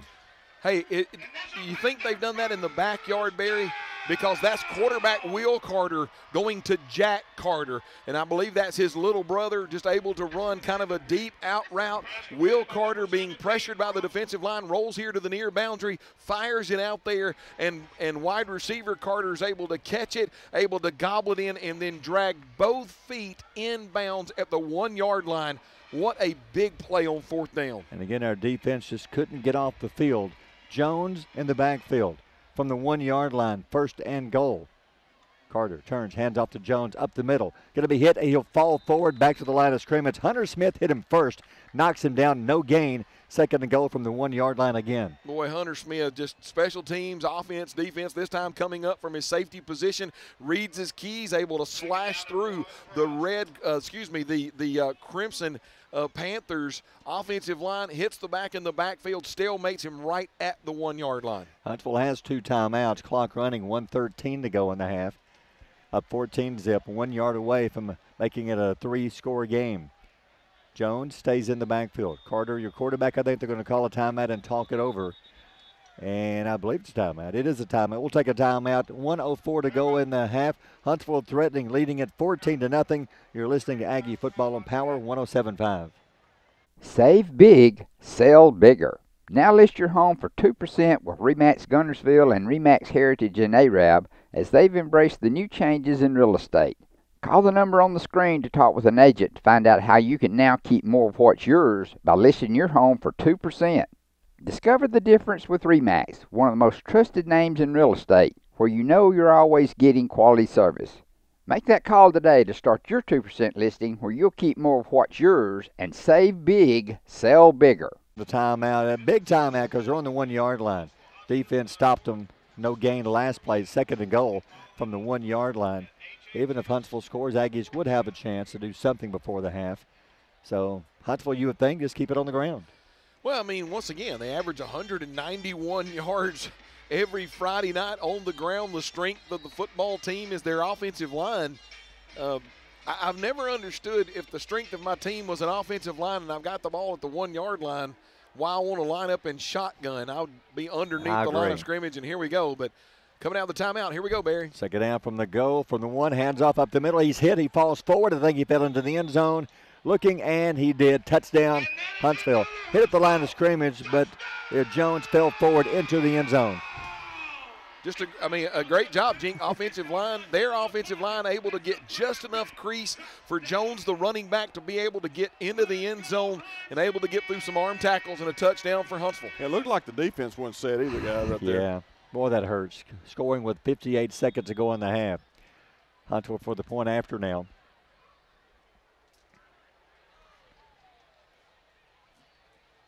Good snap, ball is down, it's up. And it's good. We'll take a timeout. 58 seconds to go in the half. Huntsville up 21-0. You're listening to Aggie Football on Power 107.5. Hey folks, Mark Brickey, Sand Mountain Toyota. There's a lot to consider when buying a truck. Towing capacity, cab space, gas mileage, resale value. When you're talking with your salesman, is he willing to sit behind the wheel of the same kind of truck he claims to stand behind? Here at Sand Mountain Toyota, we buy what we sell. Not only do we stand behind our trucks, we put our own money and trust in Toyota trucks, just like you. Come by and check out our huge selection of popular Toyota trucks. Sand Mountain Toyota, we're more than a dealership. Since 1952, Wilkes Tire and Battery Service has been the place to take your vehicle for service you can trust. Our family takes pride in carrying on the tradition of providing great service, working with integrity, and giving back to the community. For tires, batteries, auto services, and more, choose the people you can trust.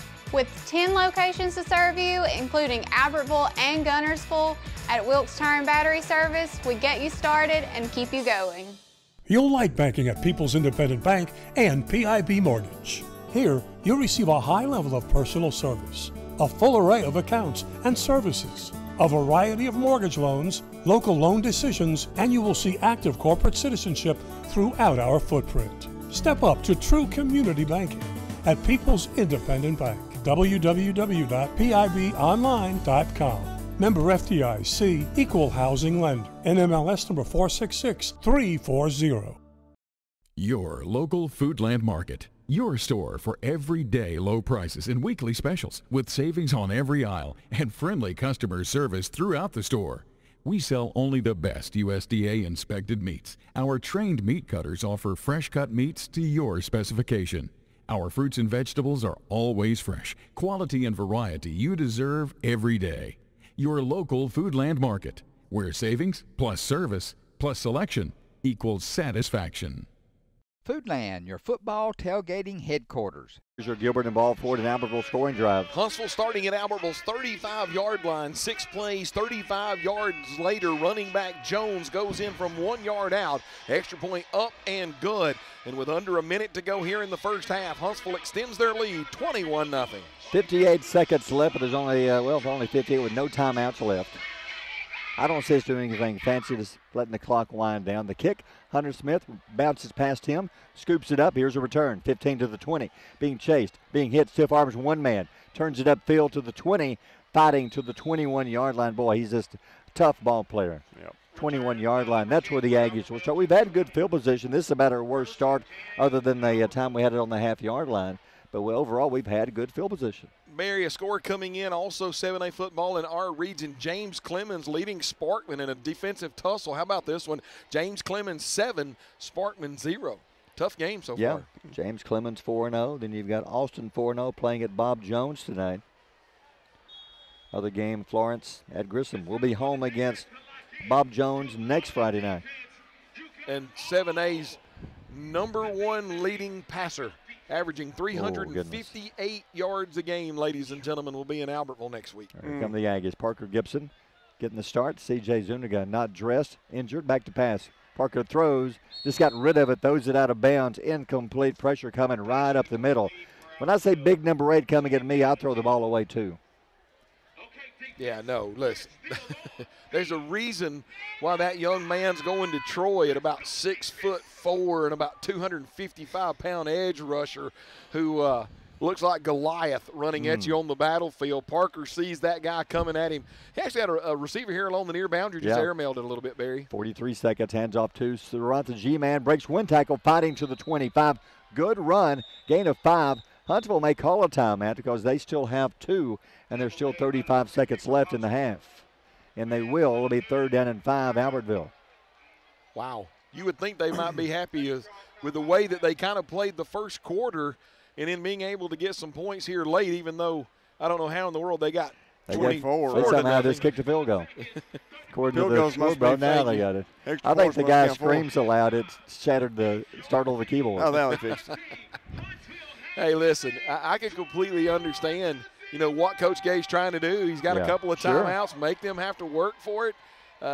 And to be honest with you, Barry, I thought that Surratt on that last handoff, I thought that he had made it around the corner and had a good chance to get a first down, just got tackled from behind. And I tell you, it was number 50, Dylan Duster, the Mike linebacker. We haven't talked a whole lot about him. He is the team's leading tackler. He's got some Division II and Division III offers, a little bit smaller than what you would want for D1, but that young man can play some football. All right, 3rd down and 5.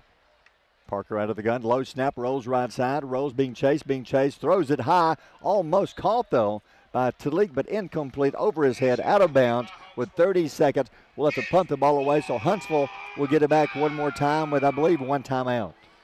Man, listen, they rolled Parker out. The offensive line did a great job of being able to cut off the defensive ends to let Parker get to the outside. Defensive back and Talik just going to battle for it. Ball goes harmlessly out of bounds, and Huntsville once again forcing an Albertville punt. So Hunter steps back around his 14-yard line. 21-0 Huntsville, 30 seconds to go here in the half. And the officials stop the play before the snap. Last score we had was Gunnersville-Scottsboro. Gunnersville leading 10-0 at the half. That's surprising. Not that they're leading, but 10-0. Yeah. Holding Scottsboro scoreless in the first half. I wonder why they had number 8 on the field. They had to check him out. Yeah. We've had 1 check out and 2 check in. And not sure if he had blood on his uniform right or 1, I'm not 2, sure. 3, 4, 5, 6, 7, 8, 9, 10, 11. Okay, now everybody has 11.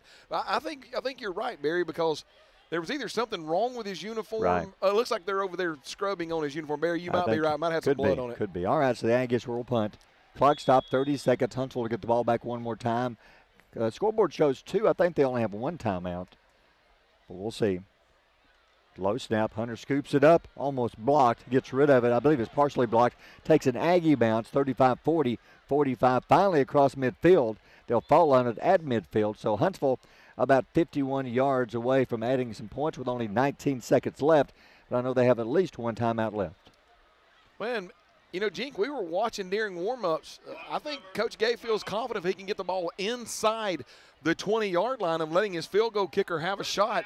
And who knows, they may need this later in region play. They may need it later in the season. That might be the reason why he called a timeout to say, hey, with 19 seconds, if we needed a field goal, could we get one? So with one timeout, it still shows 2 on the scoreboard, but I know that it's been showing 2 for a while, and they called 1 just a minute ago to stop the clock. So now set to go. Huntsville from the gun. The way their receivers have been beating our defensive backs, that's a good play. Just throw it deep. All right, first down, 19 seconds to go in the half, up 21-0, trying to add to it here before the half. And they'll get the ball first to begin, or we'll get the ball first to begin the second half. Carter back to pass, has time, looking deep. Now pressure. Now he's going to tuck it and run to the sideline, 45, 40. He'll dive out of bounds. Good job by Peyton Jones wrapping it up as he goes out of bounds. He'll stop the clock with 8 seconds to go on our 35-yard line. Boy, and Peyton Jones, Jink, you tell me, Peyton Jones able to run down Carter from behind as he's going out of bounds. If Peyton Jones doesn't get that, Carter may get that entire far boundary. He may be gone for a touchdown. Yeah, that's a good run. So they're on the 35, first down. 8 seconds. Receive info that Scottsboro scored twice, had 2 touchdowns called back for a penalty. Oh, wow. I think getting a sideline warning on Huntsville for being kind of in that area as they went out of bounds. And I think Coach Gay was maybe lobbying to get another second put back on the clock. I think he lost that argument and unfortunately still had the sideline warning flagged on him. All right, here we go. He's probably going to throw it in the end zone. Just got to get back and play it safe. They've beaten their defenders quite a few times on the long pass plays. From our 35, 21-0. This would be a backbreaker to score with 8 seconds to go in the half. 2 men wide right side. Man-to-man coverage. Quarterback Carter back to pass. Looks, throws it towards the middle. One-on-one. Goes up, almost picked off. Good job by Talik Saint with 2 seconds, 1 second. And now it's down to 0. I just ticked off 2 seconds with the. They got to put at least 2 seconds back on there because they let 2 seconds tick off when the play had already been finished. They're trying to say that it's halftime, but I think Coach Gay's got an argument I do too. Albertville's headed to the locker room. They don't want these 2 seconds. That's right. But there were 2 seconds left when I looked over the clock. Yeah, they're going to put 2 seconds back, and that's right. They let 2 seconds tick off when they shouldn't have. Yeah, and Huntsville, part of their team doesn't understand that either because they're headed to the locker room. Yeah. But you're right, Barry. The Albertville defensive back actually had a really good chance. And I think that was that Hunter? That's Talik Saint. Talik Saint. Talik had a great. He almost picked it off. Yep. But you're right. And they're going to give him 3 seconds. Okay, Barry, 3 seconds. Wow. We'll negotiate. Here we go. So got to keep them out of the end zone. It's 21-0 Huntsville. 3 seconds should be final play of the half unless there's a penalty. And Barry, on that last play that Talik Saint made, I think if Carter throws that ball early, his wide receiver had gotten behind Talik Saint. Talik just did a great job of not giving up on the play and batting it away in a great defensive effort. All right, from the 35-yard line, final play of the half. Carter, high snap, steps back, throws towards the middle, got his man, but he's falls down after the catch of the 18, and that will end the first half after about a 17-yard pass play, and it's halftime. We'll take a timeout and come back with the Aggie Band. Huntsville leads 21-0. You're listening to Aggie Football on Power 107.5. Save big, sell bigger. Now list your home for 2% with RE/MAX Guntersville and RE/MAX Heritage in Arab as they've embraced the new changes in real estate. Call the number on the screen to talk with an agent to find out how you can now keep more of what's yours by listing your home for 2%. Discover the difference with RE/MAX, one of the most trusted names in real estate, where you know you're always getting quality service. Make that call today to start your 2% listing where you'll keep more of what's yours and save big, sell bigger. Since 1956 and through 3 generations, the C.A. Langford Company has provided crushed limestone, sand, asphalt, and more. From large commercial projects to small jobs and residential needs. For products and services information, call 582-5723 or visit their informative website, calangford.company. Everything that we do, we try to do the right thing, own our core values and our statement of purpose. That's the way we live each day.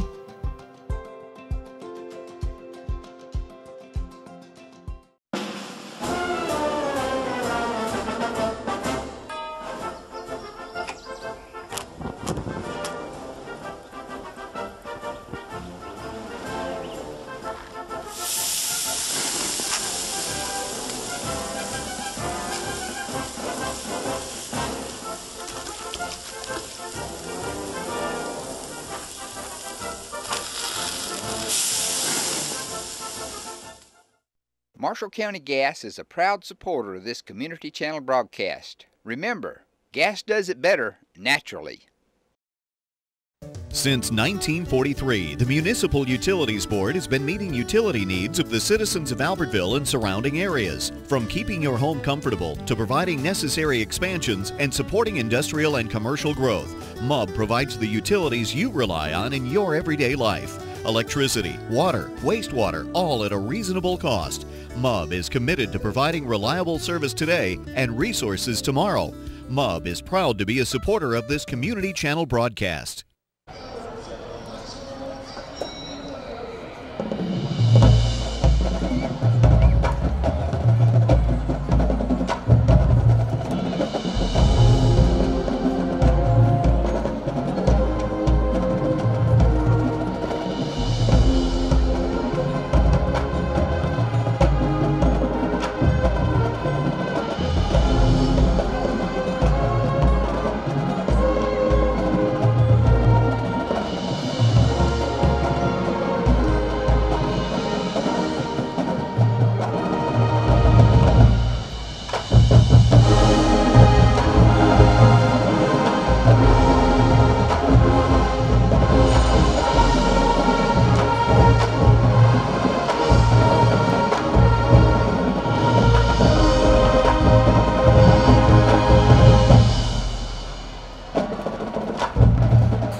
Save big, sell bigger. Now list your home for 2% with RE/MAX Guntersville and RE/MAX Heritage in Arab as they've embraced the new changes in real estate.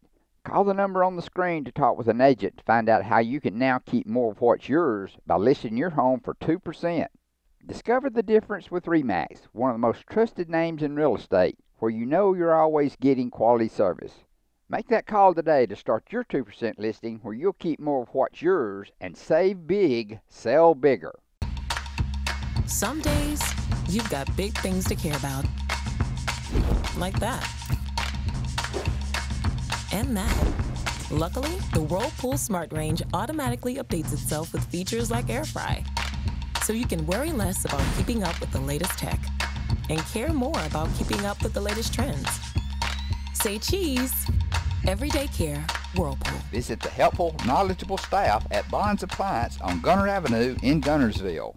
Family-owned and operated Discount Building Supply in Warrenton is a whole lot more than building supplies and hardware. Stop by and browse their 130,000 square foot home center. You'll find popular smoker grills with supplies and seasonings, family outing and tailgate supplies, Yeti coolers, outdoor and hunting apparel, landscape management supplies, boathouse products, and everything to beautify your outdoor living space. Discount Building Supply and Home Center. 3 generations of the Walker family proudly serving your family. People's Bank is my go-to place for banking. When you deal with People's, their goal is your success. Here at People's Bank, it's more about a relationship. I know my bankers, and I've got their cell numbers. I just call them. If we had been with a larger bank, we would have just been a number. We're supported 100% by People's Bank. They're our neighbor, they're our friends. We're part of this community. I went to People's Bank because I knew they were going to take care of me. People's Bank treat us like we're the most important client they have. But they're having, what would that be? I guess you'd say 2024 dance party led by Landon McCann, who's their the drum major down there, and he's having a ball just like everybody else. Hard to believe this. We only have 3 games left in the regular season after this one.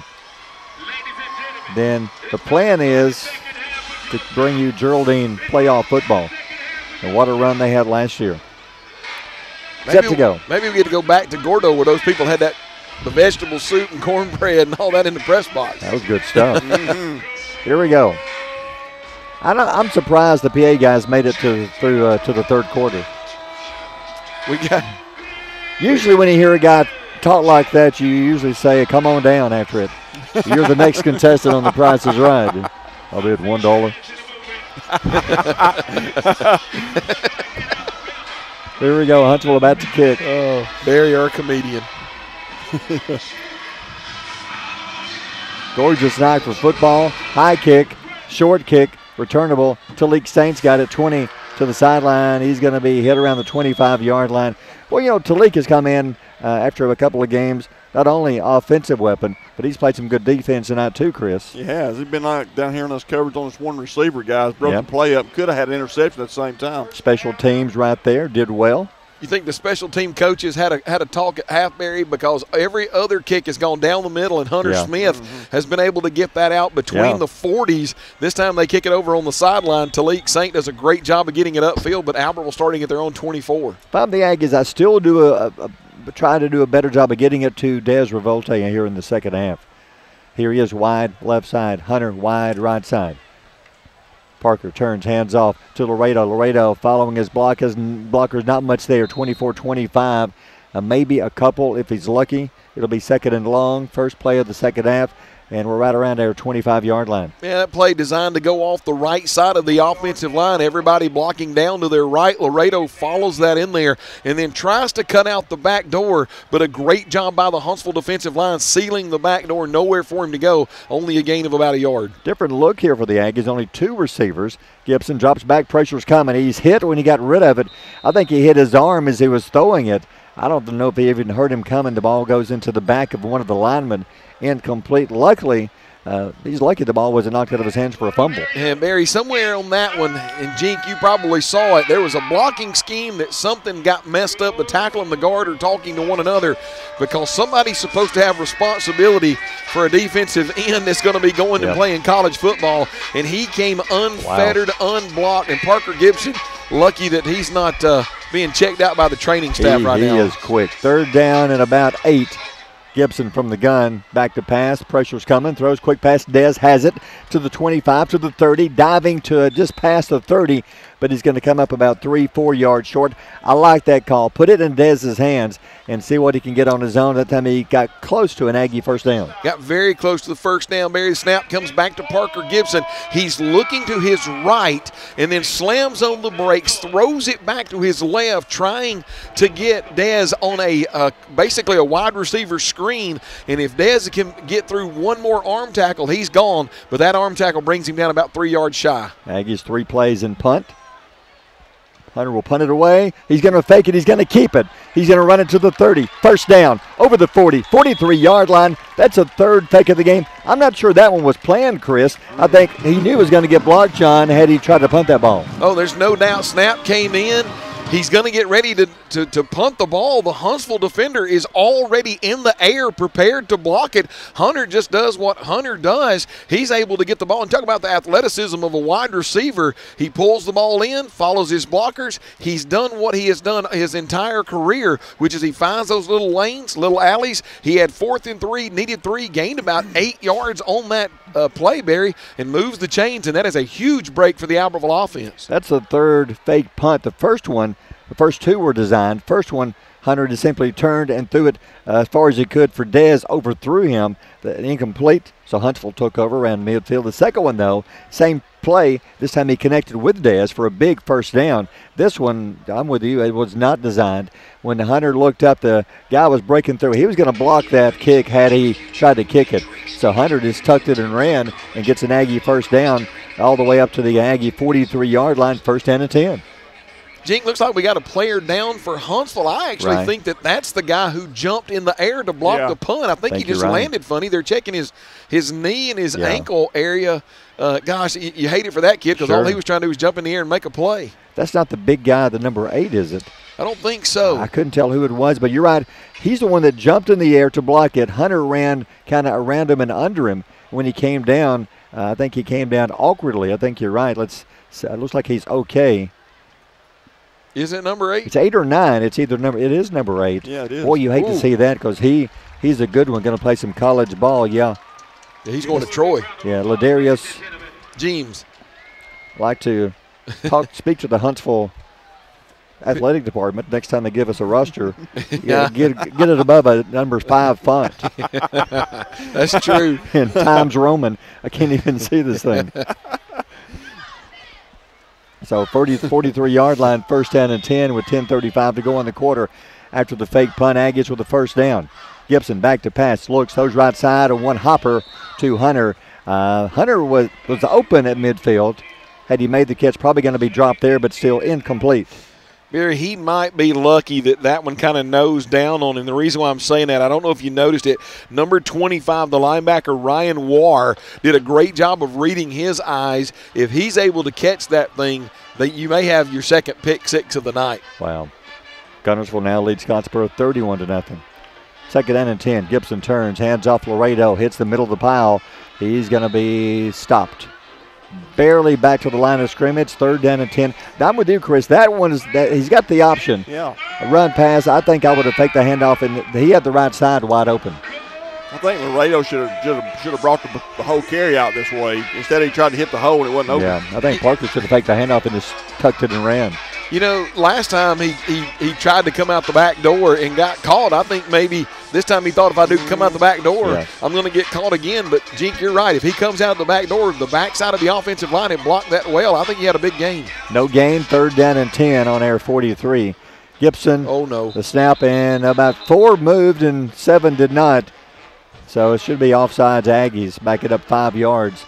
With 9:44 to go, 3rd quarter, Huntsville on top 21-0. Aggies now looking at 3rd and 15. Barry, listen, when you got all of your receivers that are taking off at the clap of the hands of the quarterback, and I think that the snap was just a little bit delayed getting back there to him, and because of that, your wide receivers, every one of them had already gone a half a step or a full step into their routes. So just kind of a misfortunate error there. So back it up 5 to the 38. 3 men, make it 4 men wide right side. Hunter Smith the left. Back to pass, looking. He's following Hunter Smith. Throws it. Incomplete. Wow. Picked off. Midfield to the 40. Back to the Aggie 35. Changes directions towards the middle of the field. 30. 25 now to the sideline. Cuts back 20. 15. And he will step out of bounds. Hunter frustrated. Hunter was open. And a little mix-up. Interception, Huntsville football. I'm laughing because when Hunter it was going to Hunter. He was supposed to go, it was called a sticks route. He went about 12, 13 yards, and he turned around to the inside, and the ball was thrown to his outside shoulder, so by the time he reacted, the defensive back that he had on his hip, it was literally thrown to the defensive back. Defensive back takes off. Hunter takes about 3 steps trying to chase him down, and he kind of gets picked off, and then the defender takes it deep into Albertville territory, but the free safety's a senior, Barry, over the top, comes over. He knows how Hunter plays. Those guys have played against one another for 4 years, picks Hunter up, and he pats him on the back, and he's literally got his arm around him, walking him over to the Albertville sidelines like, man, you know, you're a player, we get it, but, man, another error for Albertville. Yep. And Huntsville ball on our 14-yard line, 9:18 to go in the quarter, up 21-0 and threatening again. Quarterback Carter out of the gun, drops back. The snap looks right side, throws into the end zone, got his man there, falling down, incomplete. Got his receiver turned around, incomplete pass. It'll be 2nd and 10. Wide receiver, that's Neighbors. He had, I mean, literally had gotten the defensive back turned around, had a great job, but Carter just kind of airmails it a little bit, goes off the fingertips of Neighbors in the back corner end zone. Barry, looks like Coach Gay right there wanted to go after that turnover, home run ball to the end zone. It's like about every other pass is off the target, but unfortunately the ones he does connect are the big pass plays. Yep. All right, 2nd down and 10. See if they try it again. 9:11 to go in the third. Carter hands off up the middle, tries to bounce it. They're going to stand him up. Good job of the Aggie defense, a gain of a couple. Let's see, first Aggie there. Can't see if that's Talik. Talik is one of the Aggies. Maybe Peyton Jones, couldn't tell. Big number 79 coming out of the bottom of the pile too, Barry. That's is that Kevin Bravo, senior? I believe it is. Kevin helped out. A gain of a yard. It's a big 3rd down call. 3rd down 9.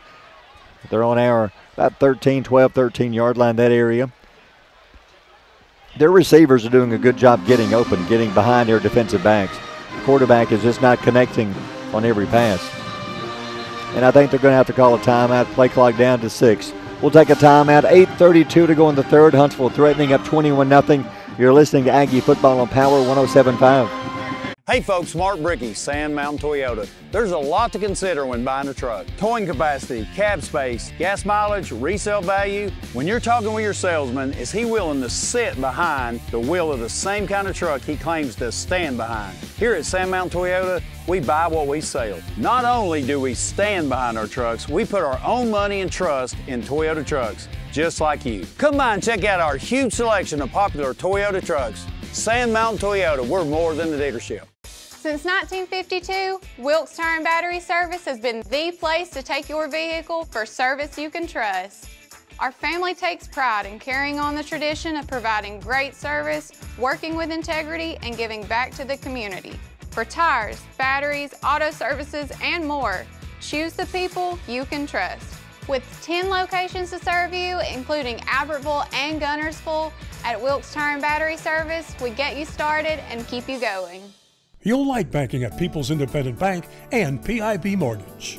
Here, you'll receive a high level of personal service, a full array of accounts and services, a variety of mortgage loans, local loan decisions, and you will see active corporate citizenship throughout our footprint. Step up to true community banking at People's Independent Bank. www.pibonline.com. Member FDIC, Equal Housing Lender. NMLS number 466340.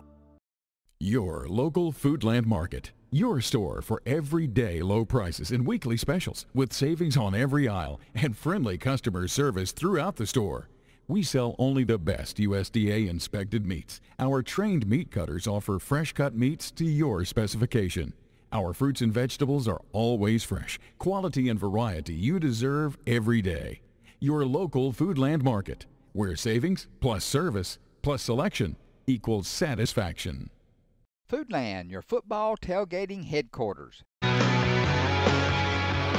3rd down and 9. Huntsville calling a timeout. They're up 21-0. This could pretty much put it away if they can score here. I think they want to be sure they're all on the same page. 2 receivers left side, 1 to the right. Quarterback Carter drops back, quick pass left side, got his man, the other Carter. Christian Ramirez slams him down, a great wrestling move. What a job by Christian, open field tackle. They're going to give him a loss on the play. Guys, that is a wide receiver screen, and Christian Ramirez comes all the way down the line from his defensive tackle position. He reads what they're trying to do, and as soon as the little shifty wide receiver is able to catch it, may I say this again, Jink, on a wide receiver screen, a defensive tackle makes the play out there at the numbers. Christian Ramirez is a ball player, guys. He's just a junior, right? He's just a junior. He beat his man trying to block him and then made a one-on-one tackle on the wide receiver. 4th and 11. Huntsville going to go. Quarterback Carter rolls right side. Looks, being chased. Throws to the end zone. No pop at the 5. Incomplete.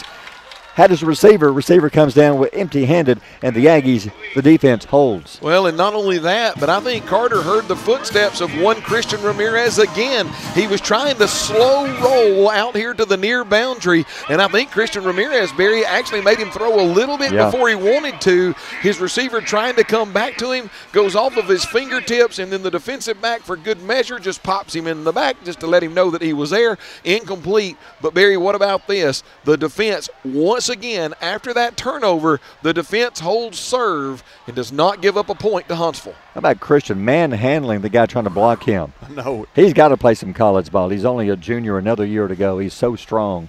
Here we go. Aggie ball, 7:41 to go in the quarter. Great job of the Aggie defense holding Huntsville out of the end zone. That would have been a killer had they scored there. Aggies now still with some life. He's got to get the offense going. Parker Gibson out of the gun. He'll turn, hands off to Laredo, tries the right side. Just nothing there. They're trying to bounce it around the end. There's not enough speed there, and Huntsville too strong on the D line. It's maybe a yard at the most, Sean. Well, the defensive line is just doing a good job there. No matter where they run it at them, or if they run to the right or run to the left, that defensive line, even if they don't get in the backfield, Barry, they're stalemating the players of Albertville and just nowhere for the running backs to go when they get there. Is that Laredo? I think, yeah. Laredo, a little slow getting up. I couldn't see because when he ran to the right side, Chris, he was just tackled by 3 or 4 Huntsville players who all just fell on him. I thought it was a cramp to start with, but maybe, and hopefully that's all it is. As they work on him, he tried to get up for a second, then he sat back down and laid down. Laredo, as far as running the ball tonight, it's not there. Aggies have had no success. About the biggest running play we had was the quarterback keeper. Yeah, that was went for 16 yards. That's about it. I would go back to that. Right now we're handing off up the middle, and they're collapsing on him. I would pull the ball and tuck around the corner and try to get around the corner for some yardage. I think Huntsville's figured out, a couple of those times when we did have some running plays and were able to get 3 or 4 yards, etc., they were letting the defensive ends come upfield, and Albertville just kind of running them upfield. They were able to find some gaps and some seams in that defensive line to get those 3 or 4 yards. It seems like now, Barry, that maybe the defensive line has been told to just kind of hold serve at the line of scrimmage, let our linebackers flow, that we don't think that the Albertville offensive line can move us out of there.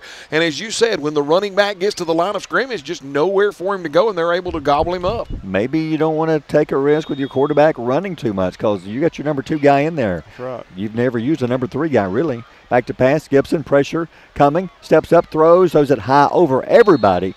I'd rather him throw it there. Had he thrown it on the line, I think it's going to be picked off because there was 2 defensive backs waiting on that pass. Well, in his defense, I think you got Ladarius James on the far side that had undercut the tackle. Now, remember that this young man is about 6'4", 6'5". Parker Gibson's got to get the pass over his head to try to get it to Hunter Smith that's cutting down the seam, and he just airmails it. But, Barry, to be honest with you, he had to throw it high. I mean, gee whiz, when you look at Ladarius James versus Parker Gibson, he's 1.5 feet taller than the young man, it seems like. 3rd down and 9, 4 receivers left side. Gibson back to pass. He's going to tuck it and run. Tripped up, though, at the 17, gain of a yard. He had some room. I don't know that he could have got the first, but he had some running room, but he has tripped up, a gain of a yard. 3rd to make it 4th down and 8. Barry, is that the first time that we've seen Huntsville in a while just kind of bring the house out, with the linebackers and the defensive line? I think it is. Because I think, once again, they're just sitting back waiting, going to see if the sophomore quarterback can beat him with his hand, and that time they just wanted to make sure that he couldn't by bringing pressure. Hunter Smith steps back to the 5-yard line to punt it away. 6:35 to go in the third. Aggies down 21-0. Low snap, scoops it up, barely gets rid of it in time. Takes an Aggie bounce sort of sideways to the 31. Hunter will tell you, he's honest. He said, I'm not a punter. He said, I'm basically all we got right now. He told us that Tuesday night. Yeah, local Joe's, he's like, they snap it back to me, and what did he say, Barry? I'm just trying to get it off, basically. You never know where it's going to go. He did say that he kicks it hard. We just don't know where it's going to go. But hey, he does his best. I'm just glad that ball was a one hopper back to him. He fielded it like a shortstop, and just to avoid a turnover. But still, Huntsville, good shape on their 32-yard line, first down. Quarterback Carter hands off. First man through over the 30, jumps over a man to the 25. Yeah, that's the starting tailback back in the game. That's Spencer. Good run, close to a Huntsville first down. I'm wondering, he doesn't look like he was injured, Barry. I wonder if he did something, kind of got in the doghouse, because he ran one play and then they pulled him out, but then he's been able to get back in the game later. 2nd and 3, again, Spencer up the middle. He's got some room, 20, 15, diving to the 12-yard line. It's like the Huntsville D-line is slowly but surely beginning to wear down the Aggie offensive line. It's a Huntsville first down.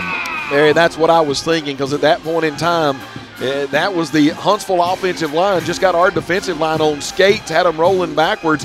The running back, number 34, Spencer, I mean, wasn't anything fancy about that run, Jink. It was just a handoff going between the guard and tackle, straight up the middle, and a big chunk play there for the Spencer, the running back Spencer. Clock running, 5:33 to go in the quarter, 21-0 Huntsville. Letting the clock run. It's first down. Inside our 15 to about the 11. I don't know what they're waiting on. They're going to have to call a timeout. They can't get the play in. Play clock at 5 to 4 to 3 to 2. Carter set. Now they snap it up the middle. Spencer again to the. Why were they taking so long? He's down at the 8. Same play they've been running, but they took forever to get it in. And he had a good gain right up the middle again. I don't know, but Coach Gay just leaned over to his offensive coordinator, or should I say the one that's signaling the plays in. I don't know if he's the offensive coordinator or not, but Coach Gay across the way was not happy. Quickly back to the line. 2nd and 5, Spencer up the middle, tripped. He will dive to the goal line. Did he get in? Touchdown, Huntsville. Spencer again, straight up the middle. Christian Ramirez had his helmet ripped off of him. Yeah. And He's trying to find his helmet. One of the Huntsville players had it. Gosh, Barry, I mean, the play that they ran just a few moments ago, straight up the middle, they ran it again, and this time they ran it a third time, and I think it was, if you can't stop it, we're just going to run it. Sure. And they ran it 3 times, and that time running back Spencer able to pop it into the end zone. So 27-0, 4:50 remaining third quarter. The point after, is it blocked? It is blocked. Hunter Smith breaks through and blocks it. No good. We'll take a timeout. 4:50 to go in the third. Huntsville leads 27-0. You're listening to Aggie Football on Power 107.5. Save big, sell bigger. Now list your home for 2% with RE/MAX Guntersville and RE/MAX Heritage in Arab, as they've embraced the new changes in real estate. Call the number on the screen to talk with an agent to find out how you can now keep more of what's yours by listing your home for 2%. Discover the difference with RE/MAX, one of the most trusted names in real estate, where you know you're always getting quality service. Make that call today to start your 2% listing, where you'll keep more of what's yours and save big, sell bigger. Since 1956 and through 3 generations, the C.A. Langford Company has provided crushed limestone, sand, asphalt, and more. From large commercial projects to small jobs and residential needs. For products and services information, call 582-5723 or visit their informative website, calangford.company. Everything that we do, we try to do the right thing, own our core values and our statement of purpose. That's the way we live each day.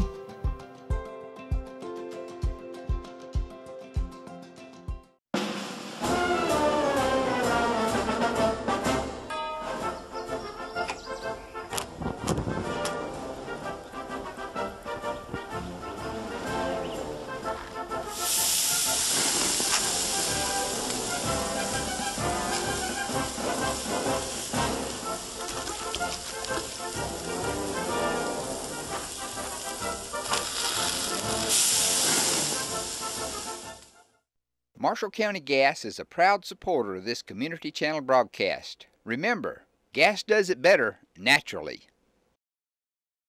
Since 1943, the Municipal Utilities Board has been meeting utility needs of the citizens of Albertville and surrounding areas. From keeping your home comfortable to providing necessary expansions and supporting industrial and commercial growth, MUB provides the utilities you rely on in your everyday life. Electricity, water, wastewater, all at a reasonable cost.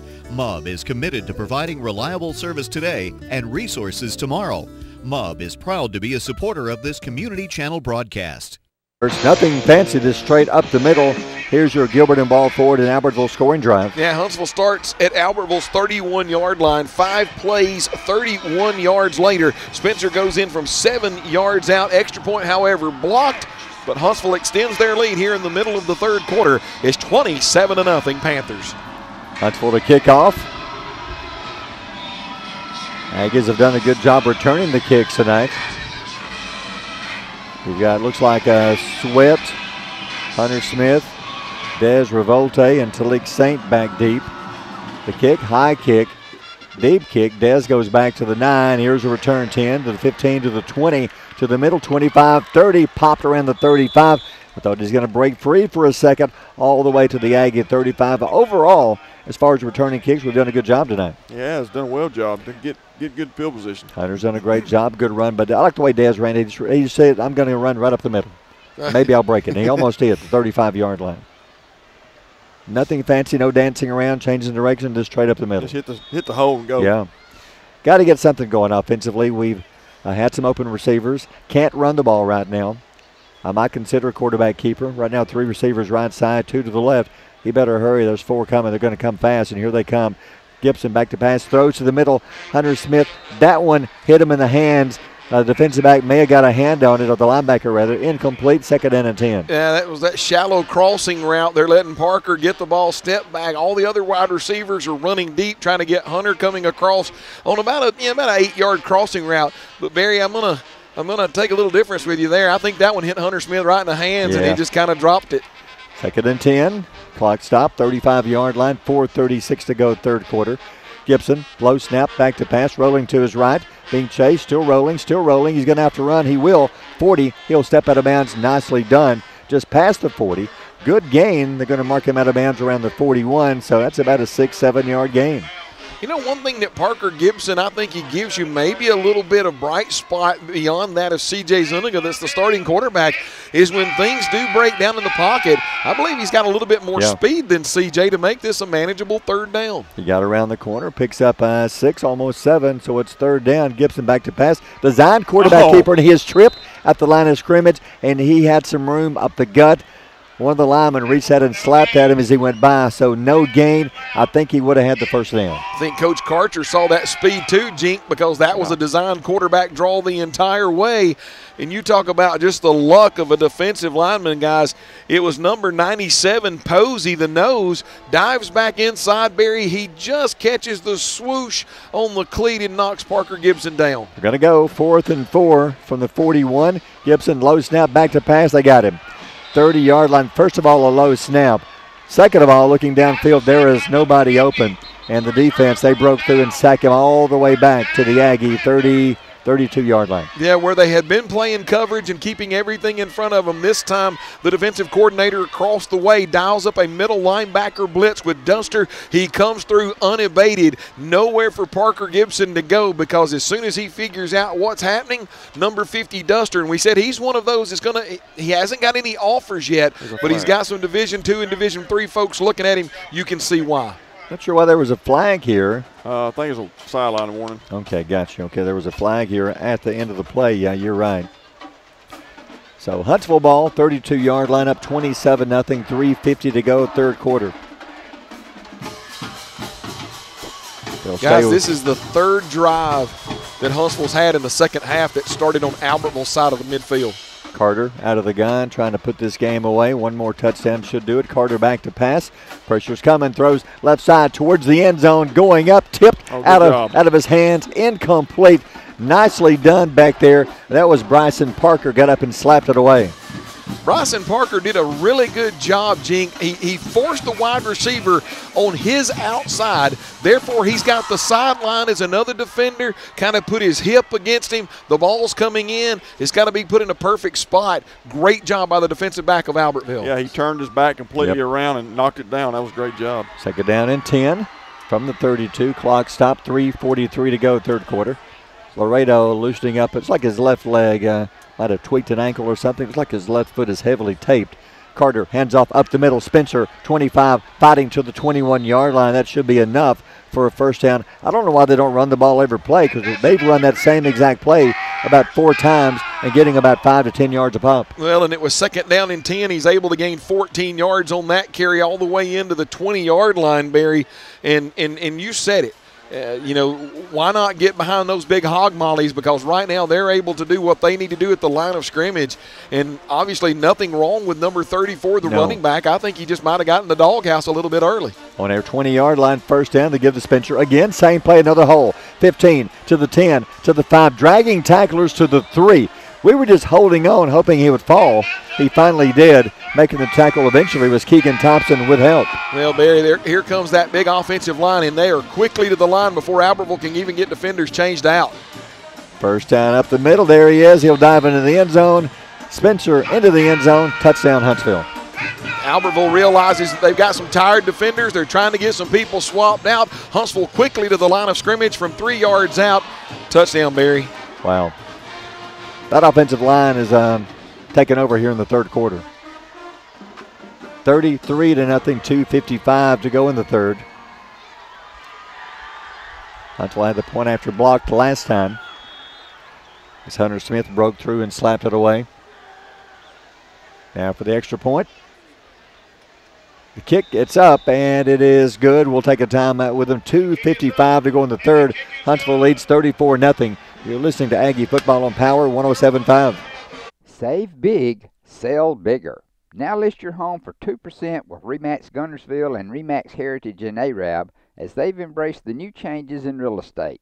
Call the number on the screen to talk with an agent to find out how you can now keep more of what's yours by listing your home for 2%. Discover the difference with RE/MAX, one of the most trusted names in real estate, where you know you're always getting quality service.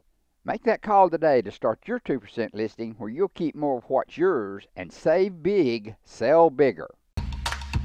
Some days, you've got big things to care about. Like that. And that. Luckily, the Whirlpool Smart Range automatically updates itself with features like Air Fry. So you can worry less about keeping up with the latest tech and care more about keeping up with the latest trends. Say cheese. Everyday care, Whirlpool. Visit the helpful, knowledgeable staff at Bond's Appliance on Gunner Avenue in Gunnersville. Family-owned and operated Discount Building Supply in Warrenton is a whole lot more than building supplies and hardware. Stop by and browse their 130,000 square foot home center. You'll find popular smoker grills with supplies and seasonings, family outing and tailgate supplies, Yeti coolers, outdoor and hunting apparel, landscape management supplies, boathouse products, and everything to beautify your outdoor living space. Discount Building Supply and Home Center. 3 generations of the Walker family proudly serving your family.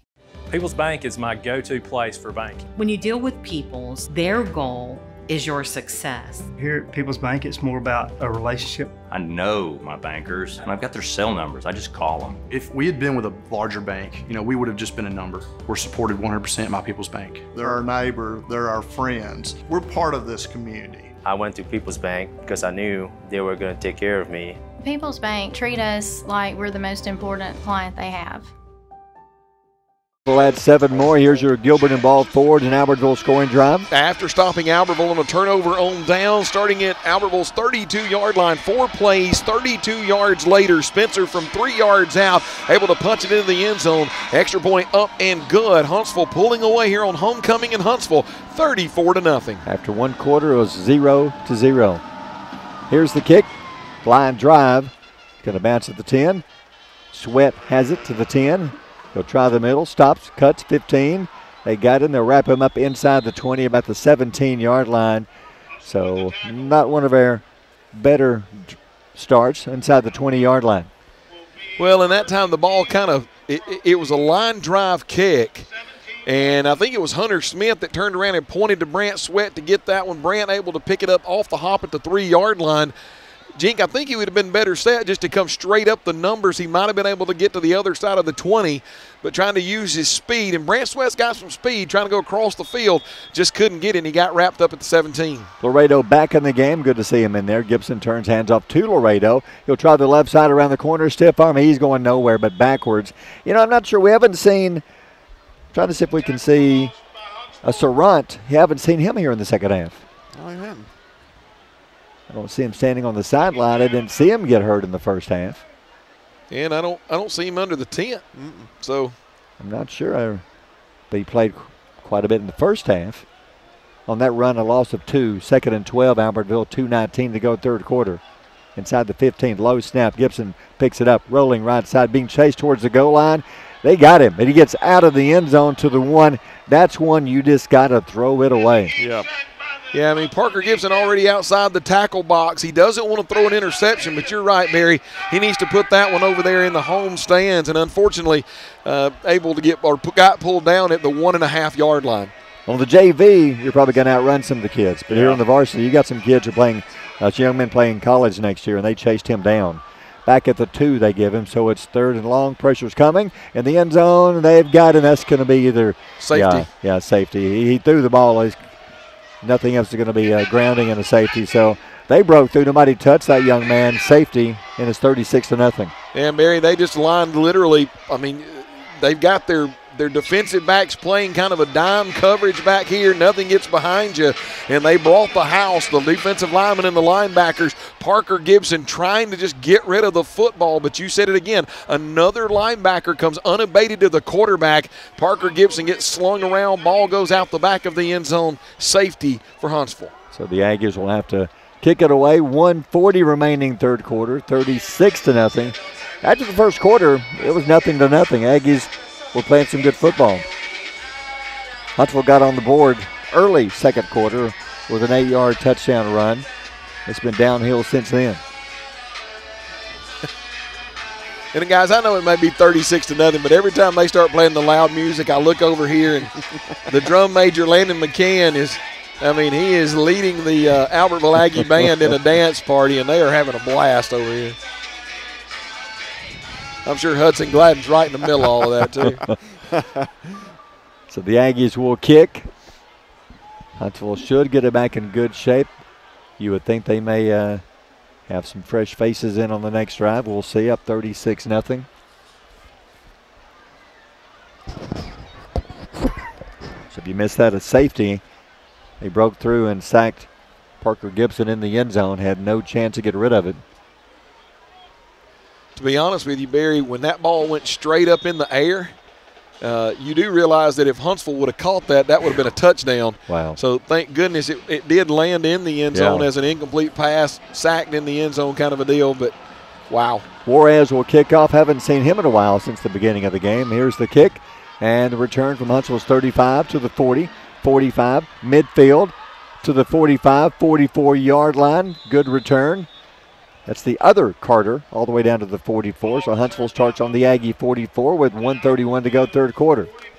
Once again, Barry, Huntsville has yet, even with that kick, the free kick, Huntsville has yet to start a second half drive on their side of midfield. They have started the series at the Albertville 14, at the Albertville 31, at the Albertville 32, and this time at the Albertville 44. If you had to say something, Barry, Huntsville at the Albertville 44 is their worst starting field position of the second half. Looks like a couple of new faces in. Maybe some of the offensive linemen. Quarterback stays the same. Carter, and a new tailback checks in. From the 44, he'll turn, hand off to that young man up the middle to the 41 to the 40. First Aggie there. That was Tate Prater. Shows number 0, and I can't for the life of me make out who that is because this writing. It's Jeremiah Lays. There's 3 running backs that they have in the stable. They have Spencer, obviously number 1, Jones number 2, and this is Jeremiah Lay. So this is the third, I guess you could say, quote-unquote, third-string running back, but he's a part of that 3-man running back rotation. Looks like there's some new linemen in the game and some new receivers. Quarterback Carter stays the same. Under a minute to go in the quarter. 36-0 Huntsville. A lot of time between plays. Just using the clock. Play clock at 8-7. We're on the Aggie 41-yard line. 2nd down and 7. Hands off to Lay up the middle again. Runs into a brick wall. Just stands him up at the 37. Not even close to a first down. Who's on the bottom of the pile? Again, that's Keegan Thompson. Keegan does a great job coming up. I thought Lay was going to be able to pop out kind of the back door here, maybe pick up enough yardage to get the first down. Keegan Thompson able to come up from his cornerback position and make a tackle. Barry, this is a big down for Albertville on a 3rd and 3. 3rd down short. They're on our 37-yard line. Maybe the last snap of the quarter to 18 seconds, 17. Quarterback Carter turns, hands off up the middle. Lay steps around one man, fights to the 32-yard line. Should be enough. It is enough for a Huntsville first down. And when they spot it, that should allow the clock to wind down. So the 3rd quarter coming to an end. Will change sides of the field. Huntsville leads this one 36-0. You're listening to Aggie Football on Power 107.5. Horizon Communications archives of local high school sports and school programs now spans decades and generations, covering multiple sports and programs. DVDs of these memorable events make the perfect gift for any occasion, and the cost is simple and affordable. The first game or program DVD is $20, the second game or program is $15, and then any others are only $10 each, all on their own individual DVD. Pre-1990 games converted from coaches' films are as low as $5 per game. We have hundreds of games from the late 50s on up. Give us a call at 256-582-7373, message us on Facebook, or email mharden@horizoncommunications.net to check the availability of your desired event. Let Horizon Communications help you with the gift of video to be treasured for a lifetime. Since 1992, Horizon Communications has brought you community channel programming. As we're preparing for another season of high school sports, we'd like to take this opportunity to thank our many loyal community-minded sponsors who've supported Horizon's local origination programming through the years. We encourage our local viewers to patronize our local sponsors and let them know how much you enjoy Horizon's community channel broadcast. For information on joining our team of community channel broadcast sponsors, give Mike Harden a call at 256-582-7373. Checking the Aggies, Isaiah Gomez is checked in. You may start seeing some new faces coming into the game. Huntsville has the ball. They're up 36-0. Saw some new faces in there for Huntsville. The receivers were new running back. Quarterback stayed the same. Hey, Barry, just some updated scores real quick while we're in between quarters. I got Guntersville at 44-7 over Scottsboro in the 4th quarter. Fort Payne still leading Gadsden City 28-6 in the 4th.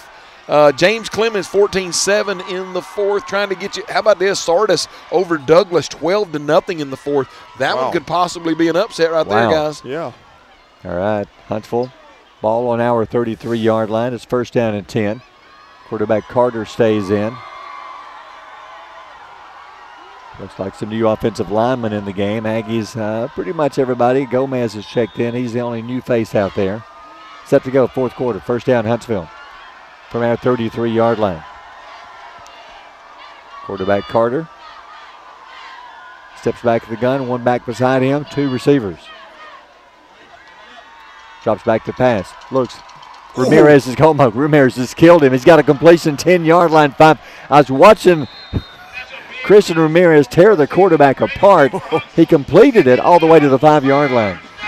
Christian Ramirez had a bead, but, man, you got to credit Carter. He knows that Christian Ramirez is bearing down on him. And Jink, there had to be a blown coverage because the inside slot receiver ran a skinny post, and there was nobody from Albertville within the same zip code when he caught the pass. Hunter Smith had to come over from his free safety position to make a touchdown-saving tackle. Wow. There's a flag down, a late flag down. Is it a sideline warning or is it a sideline penalty against? Is that the call? Yeah. Penalty on the sideline? Unless okay. there was too many men on the field. Could be. So it's 5-yard. They'll back it up. So now it's back to the 11, 12-yard line. Barry, you know how they got a sideline warning earlier in the game? So this yeah. will be their second warning, Gotcha. so that will be a 5-yard penalty. All right, so it's 1st down, back to the 11, 12-yard line. Carter, one back with him. That's Lay, the 3rd string tailback. Clock running, 11:27 to go in the game. Play clock at 7. Carter hands off to Lay up the middle. He steps around one man to the 5 to the goal line. Yeah, I tell you, the Aggie defensive line, wore out right now. Yeah. He made that look easy. Well, and it was an underneath handoff and a great job by their offensive line blocking, but when the Aggies did converge around him at the 4-yard line, Barry, you can tell they've been out there a long time, just exhausted bodies. He's able to run through some arm tackles, and Lay able to dive into the end zone for the touchdown. Wait a minute. So no touchdown. No touchdown. Penalty on the play. Motion, I think. So 5-yard penalty. Okay, so take that touchdown off. And they'll back it up 5 yards. So 11-16 to go in the game. And they back it up 5 to the 16-yard line. First down. Boy, what a yeoman's effort by that defense, guys. I mean, they are giving their life out there right now. So Carter out of the gun. Huntsville, they're going to call a timeout. We'll take a timeout. 11-16 to go in the game. Huntsville up 36-0. You're listening to Aggie football here on Power 107.5. If your parents and grandparents owned a Ford, odds are they bought theirs at Alexander Ford in Boaz.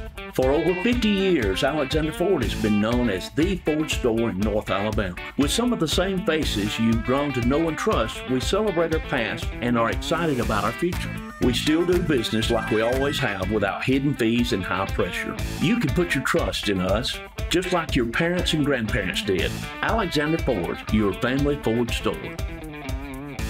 We know you're looking for a reliable vehicle. Heading to work? Headed to play. Taking the grandkids to the beach. Every vehicle comes with a warranty for the length of the contract. And you get a Carfax with every purchase. We make everything easy, from the application to the approval or to the payments. We're not your ordinary buy here, pay here dealer. At Piggly Wiggly, we work hard to deliver the very best to you and your family. You get the best of both worlds, great quality meats and a super low price. You'll always find low prices throughout Piggly Wiggly. Established in 1946, Kirkpatrick Concrete has a tradition of top quality products and service. They now have 11 North Alabama locations to meet this area's demand for quality ready-mix concrete. For your next project, your friends at Kirkpatrick Concrete are just down the road. Since 1943, the Municipal Utilities Board has been meeting utility needs of the citizens of Albertville and surrounding areas. From keeping your home comfortable to providing necessary expansions and supporting industrial and commercial growth, MUB provides the utilities you rely on in your everyday life. Electricity, water, wastewater, all at a reasonable cost. MUB is committed to providing reliable service today and resources tomorrow. MUB is proud to be a supporter of this community channel broadcast. The timeout. Huntsville's ball on the 16-yard line of Albertville, up 36-0, 11-16 to go in the game. Man, that timeout might have been good also for the Albertville Aggie defense, just to give them a chance to come over here, catch their breath, get a little water over on the sidelines. And I think Coach Gay called that timeout. I had my binocular kind of looking in their huddle along the sidelines. And you said a moment ago that you got some fresh faces on that Huntsville offensive line. I think he's just not happy with the way his guys have come off the bench and played here, and he kind of wanted to have a counseling session. But once again, getting back to the Albertville defense, they really could have used that time, or really didn't like having that timeout called. All right, so it's first and goal from the 16-yard line. Quarterback Carter out of the gun, turns, hands off, nope, fakes the handoff to Lay. He's going to tuck it and run right side, stops, cuts 15 to the 10, goes down around the 9 to the 8-yard line. Good job of the Aggie defense keeping them away from the end zone. I think Dez was over there, one of the Aggies making the tackle. Just looked like kind of a broken play. I think that Carter thought that Lay was going to get it. Lay ran through it, he kind of O-layed it, to be honest with you, Barry, no pun intended. And I think that surprised Carter and, making something out of nothing, gets the ball inside the 10. Second and goal from the 8-yard line, hands off to Lay again, 6-5. Keegan Thompson grabs, hangs on. Hunter Smith helps out. Close to the goal line, didn't get into the 1-yard line. It'll be third and goal now from the 1. And once again, just tired defensive players for Albertville. Huntsville looks quickly over to the line of scrimmage. They're trying to get up to the line of scrimmage to run this play quickly. But Keegan Thompson and Hunter Smith, guys, if they don't get into the end zone, it was those two guys that held them out there on that last play when Lay was trying to back his way into the end zone.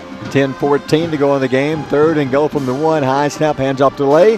Head in the backfield. Thompson stands him up, and they will bring him down. Did not get in. Christian Ramirez is there. One Aggie is slow getting up. I couldn't see who the first Aggie was that broke through and hit him in the backfield. but that slowed him up enough, allowing the other two Aggies to make the tackle. We got an Aggie that's holding his, like he was holding his back, maybe his abdominal area. That's Laura Saint, I believe. 22. Yeah. Now the ball is on the 1, so it's 4th and goal from the 1. If I'm Huntsville, good time to try a field goal. Basically an extra point. But nope, I think they're going to go for it. It looks like he's walking off under his own power, which is a good sign. I think that, he's holding his back. He was holding his abdominal area. I think he just got kind of rolled up under a mass of humanity there at the goal line, and when it unpiled, he just happened to be on the bottom of the pile. Here we go, 4th and goal from the 1 yard line. Huntsville's going to go for it. Quarterback Carter out of the gun. Lay, the tailback behind him. He'll turn, hands off to Lay. He will walk into the end zone. Wow. A great job there, Barry. I mean, the only thing that you can say is that is a clinic by the offensive line, able to seal their players down inside. Great kick-out block, and Lay was never touched as he ran into the end zone unless we have another flag on the play. I don't know what's going on. Hold on. Not sure if there is, or was it after the touchdown? I'm not sure if the sideline's going to get another flag. I think they are. They're going to mark it from the place of the spot of the extra point, so I believe the touchdown is going to count. Right. And hold on one second. They're talking on their headsets amongst one another. It's a 5-yard penalty, whatever it is. Well, nope, hold on. We're walking it back now. I don't know what it is, Barry. I hate to tell them it's really not that big a deal. They're going to –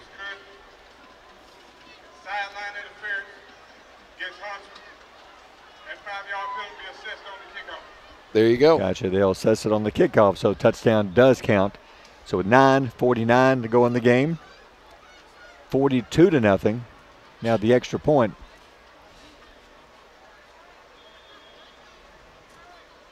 Good snap. It's down. And blocked again. That's twice. That's something they'll work on Monday. 2 extra points blocked. No good. We'll take a timeout. 9:49 left. Huntsville on top 42-0. You're listening to Aggie Football on Power 107.5. Hey folks, Mark Brickey, Sand Mountain Toyota. There's a lot to consider when buying a truck. Towing capacity, cab space, gas mileage, resale value. When you're talking with your salesman, is he willing to sit behind the wheel of the same kind of truck he claims to stand behind? Here at Sand Mountain Toyota, we buy what we sell. Not only do we stand behind our trucks, we put our own money and trust in Toyota trucks, just like you. Come by and check out our huge selection of popular Toyota trucks. Sand Mountain Toyota, we're more than a dealership. Since 1952, Wilkes Tire and Battery Service has been the place to take your vehicle for service you can trust. Our family takes pride in carrying on the tradition of providing great service, working with integrity, and giving back to the community. For tires, batteries, auto services, and more, choose the people you can trust. With 10 locations to serve you, including Albertville and Gunnersville, at Wilkes Tire and Battery Service, we get you started and keep you going. You'll like banking at People's Independent Bank and PIB Mortgage. Here, you'll receive a high level of personal service, a full array of accounts and services, a variety of mortgage loans, local loan decisions, and you will see active corporate citizenship throughout our footprint. Step up to true community banking at People's Independent Bank. www.pibonline.com. Member FDIC, Equal Housing Lender. NMLS number 466340. Your local Foodland Market. Your store for everyday low prices and weekly specials with savings on every aisle and friendly customer service throughout the store. We sell only the best USDA inspected meats. Our trained meat cutters offer fresh cut meats to your specification. Our fruits and vegetables are always fresh, quality and variety you deserve every day. Your local Foodland Market, where savings plus service plus selection equals satisfaction. Foodland, your football tailgating headquarters. 2-0. Here's your Gilbert and Ball Ford and Albertville scoring drive. Yeah, Huntsville after the safety starting at the Albertville 44-yard line. 9 plays, 44 yards later. Lady goes in from 4 yards out. Extra point blocked. Huntsville High School having a happy homecoming tonight as they lead your your Aggies 42-0. Hard to believe first quarter was over and it was 0-0. Then they scored early second quarter. They scored 42 points in 2 quarters and part of a fourth quarter. Huntsville will kick off. Aggies will get the ball. We'll see if we have some new Aggie faces when we come out and see if Huntsville begin substituting. And the kick, line drive, returnable. Hunter Smith, 25 to the 30. Breaks 1 tackle to the 40. Hunter, he's played a heck of a game again. Good return all the way to the 40-yard line. 1st and 10, Albertville. Him and Christian Ramirez both tonight, they have just busted at every play. And Barry, whenever you watch Hunter, and he's kind of limping right now, and let's see if he's taking himself out of the game. I think he is to come get some water. But once again, when they kick off to Hunter Smith, he doesn't go flying upfield. He does a really good job of using his eyes, using his vision, following his blockers, and in doing so, when he caught the ball at about the 27, able to get the ball all the way out to the 40. Not really seeing any new faces. I think Aggies staying the same. Huntsville, you can see a few new faces, but big number 8 still out there. Christian Ramirez went to center, looks like. This is surprising. Huntsville using a lot of their starters. Laredo up the middle, 41, fighting for a couple of yards, nothing doing up the middle. A little surprising that a couple of their starters, especially big number 8, guys going to play some college ball, still out there here in the fourth quarter. Man, just a little side note, Hunter Smith comes off limping. His sister goes to the chain link fence, and Hunter walks over and puts his hand on his head just to let baby sister know that I'm okay. 2nd down and 8, Aggie ball, 9:13 to go in the game. Parker Gibson scoops up the low snap. He's going to throw it away. That's a good headsy play. The ball was basically bounced back to him, fielded it, rolled to his left, and threw it out of bounds. Looks like they brought both outside linebackers from both sides on a blitz. And you said it, snap was down, Parker was able to get it up, rolls to the right side, does a great job of getting kind of outside the tackle box, I guess, to the far hash mark, realizes there's nothing there. Before I take the big sack, let me throw it over into the Huntsville bench. We'll live to fight another day. 3rd down and 8, we're on our 41-yard line. Huntsville up 42-0, 9:05 to go in the game. Gibson back to pass. Throws left side, throws it high. Dez, did he make the catch? What a catch by Dez. It's complete, short of the 1st down. He went up, fingertip grab. The defender's coming over his back, but he somehow made the catch. That was amazing. He has made some kind of catches tonight. It's short by about a yard, so it's 4th and about a yard and a half, maybe 2 yards. How many times tonight, Jink, as an Albertville receiver, kind of been locked up with a tie ball with a Huntsville defender and ripped the ball out of their hands? Well, guys, that's 5 receptions, 75 yards for rotating up. 4th down and 2. Gibson hands off to Laredo. They hit him in the backfield, going down. There's 1, 2, 3, 4 Huntsville linemen who broke through. I don't know what happened to the offensive line, but those all 4 broke through and hit Laredo for a loss on the play, and Huntsville will take over. Yep, 4th down and 2, trying to run student body right. And you said it, Laredo starts to come right, and there is a wall of Crimson Panthers, nowhere for him to go, gobbles him up in the backfield, and Huntsville, Barry, for the 5th time, let's just say every drive that Huntsville has had in this second half, unfortunately, has been on Albertville's side of midfield. Looks like a new quarterback coming in for the Aggies. Trey Bright, he's played off and on. He's in the game. See if anybody else new's in there. Jude Fan is in there. Good to have Jude back. He's had an injury. He's been nursing for a few weeks. Looks like the starting quarterback still in the game for Huntsville, Barry. Wow.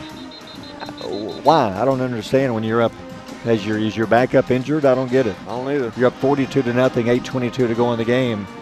I realize he's a sophomore. He needs playing time, but I'm sure his backup does too. Or Well, his backup's Wyatt Smith. That's a junior. So the sophomore quarterback's actually ahead of a junior on the depth chart right now. But I kind of agree with you. You might want to get your junior out there. Yeah. I mean, you're up 42-0. So he does come in. So Wyatt Smith comes in, number 7. There you go. 5-yard penalty, Huntsville. They're listening to us over there, Barry. Good call, good call. All right, so it's 1st and 15, 8:22 to go in the game. Smith, the quarterback, hands off, up the middle to the 46, 45, 44, dragging tacklers to the 40-yard line. Hard run, Trey Bright, one of the Aggies, on the bottom of the pile. Yep, that was Jesse Gonzalez. 8-yard run. It'll be 2nd down at about 7. Barry, looks like our fourth running back that's entered the game, Anthony Thomas, 5'8", 160-pound junior. He ran that last ball. 8:19 to go. Second down and 7 for Huntsville. Smith hands off up the middle. He is hit hard. Who was that? They hit him and put him down. Was that Peyton Jones? It's Peyton Jones coming up in his linebacker position. Man, he will hit you. Good job of Peyton. Brings him down. No gain. Peyton Jones played a great game now as well. 5'11", 187 junior. It's really come on here in the last 4 or 5 games. The ball is on hour 40. Huntsville ball up 42-0, 7:45 left. It's third down and 7 from the 40. Quarterback Smith from the gun. 2 receivers right side. Smith turns, hands off up the middle. Going to be hit by 2, 3 Aggies, bringing him down. Short gain. First tackler there. Again, that's Jesse Gonzalez, the first Aggie there. You know, ever since Jesse's checked into the game, Barry, he's kind of been a force to be reckoned with. I think he's already got 2 or 3 tackles on the stat sheet right now. Been right around the football every time. So it's 4th down and 6, a gain of a yard. Are they going to punt? I think they're going to go. I don't know. Peyton Jones kind of limping as he checks himself out, but, Barry, that may be just a limp from the fact that he's played a well of a ball game. I think he's okay. He's just walking around. 7 minutes to go in the game. They're going to go for it. 4th and 6 from our 39-yard line. Quarterback Smith, 2 men wide right side, drops back to pass. Has time. Oh, he is hit. It is caught. Nope. Loose ball. Trey Bryant almost caught it, but the ball fell in front of him. Who hit him? Trying to see who broke through. Was it 19? I think it was it number? I thought it was 26. So Jesse Gonzalez? Yep, I think it was. That was a leg. Quarterback never heard him coming. He hit him square right in the middle of the back. The ball popped loose. Trey Bryant almost caught it. Like an interception, but it's Aggie football, though, regardless. Yeah, I thought Trey was about to pick it off and start running. I did, too. I would like to go back, if we had instant replay, to see if the quarterback's arm was going forward. Yeah. Well, it was 4th down anyway, so it wouldn't have mattered. Yeah. Looks like pretty much the same offensive line out there. Parker Gibson, quarterback, Laredo behind him. 2 receivers. 6:43 to go in the game. Gibson drops back. Pressure's coming. Rolling right side. Throws. Incomplete. Sweat was open. A diving attempt. Incomplete. Second down.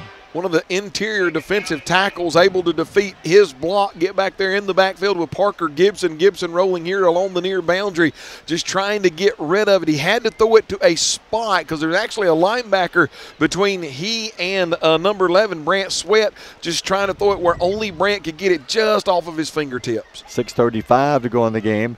Gibson, low snap, steps back, throws it deep right side. Sweat there, pushing, shoving. Almost made a great catch at the 21. No flag. If anything, it would have been offensive pass interference, but no flag. Third down coming up. Did you see, Jink, what a great job. Brant Sweat's running full speed, then he kind of checks up so that he can jump inside the defender, and he actually had the ball in his hands. Yeah. I just think the defender was able to kind of grasp one of his hands and rip that ball loose. That was a great try right there with Brant. So it's third down and 10 on our 47-yard line. 6:29 to go in the game. Parker back to pass, throws it deep, right side. There's Talik Saint, goes up. He had it, dropped it, 18-yard line. I think he's looking to see where he's going to be able to run him when he made the catch, and he just dropped it. I think so. He once again, he did the same exact thing that Brant Sweat did. Running, slows down, checks up, jumps in behind the defender. Barry, the safety's coming over the top. But I know that he's not going to get there, but I agree with you. I think that Talik was going to look where he was going to run before he caught it. Ball goes right through his hands on what had been a big chunk play for Albertville. Aggie's going to go for it. 6:22 left, down 42-0 on the 48. 4th down and 10. Gibson back to pass. Looks, throws right side over the head of the receiver. Incomplete. And Huntsville will take over with 6:16 to go.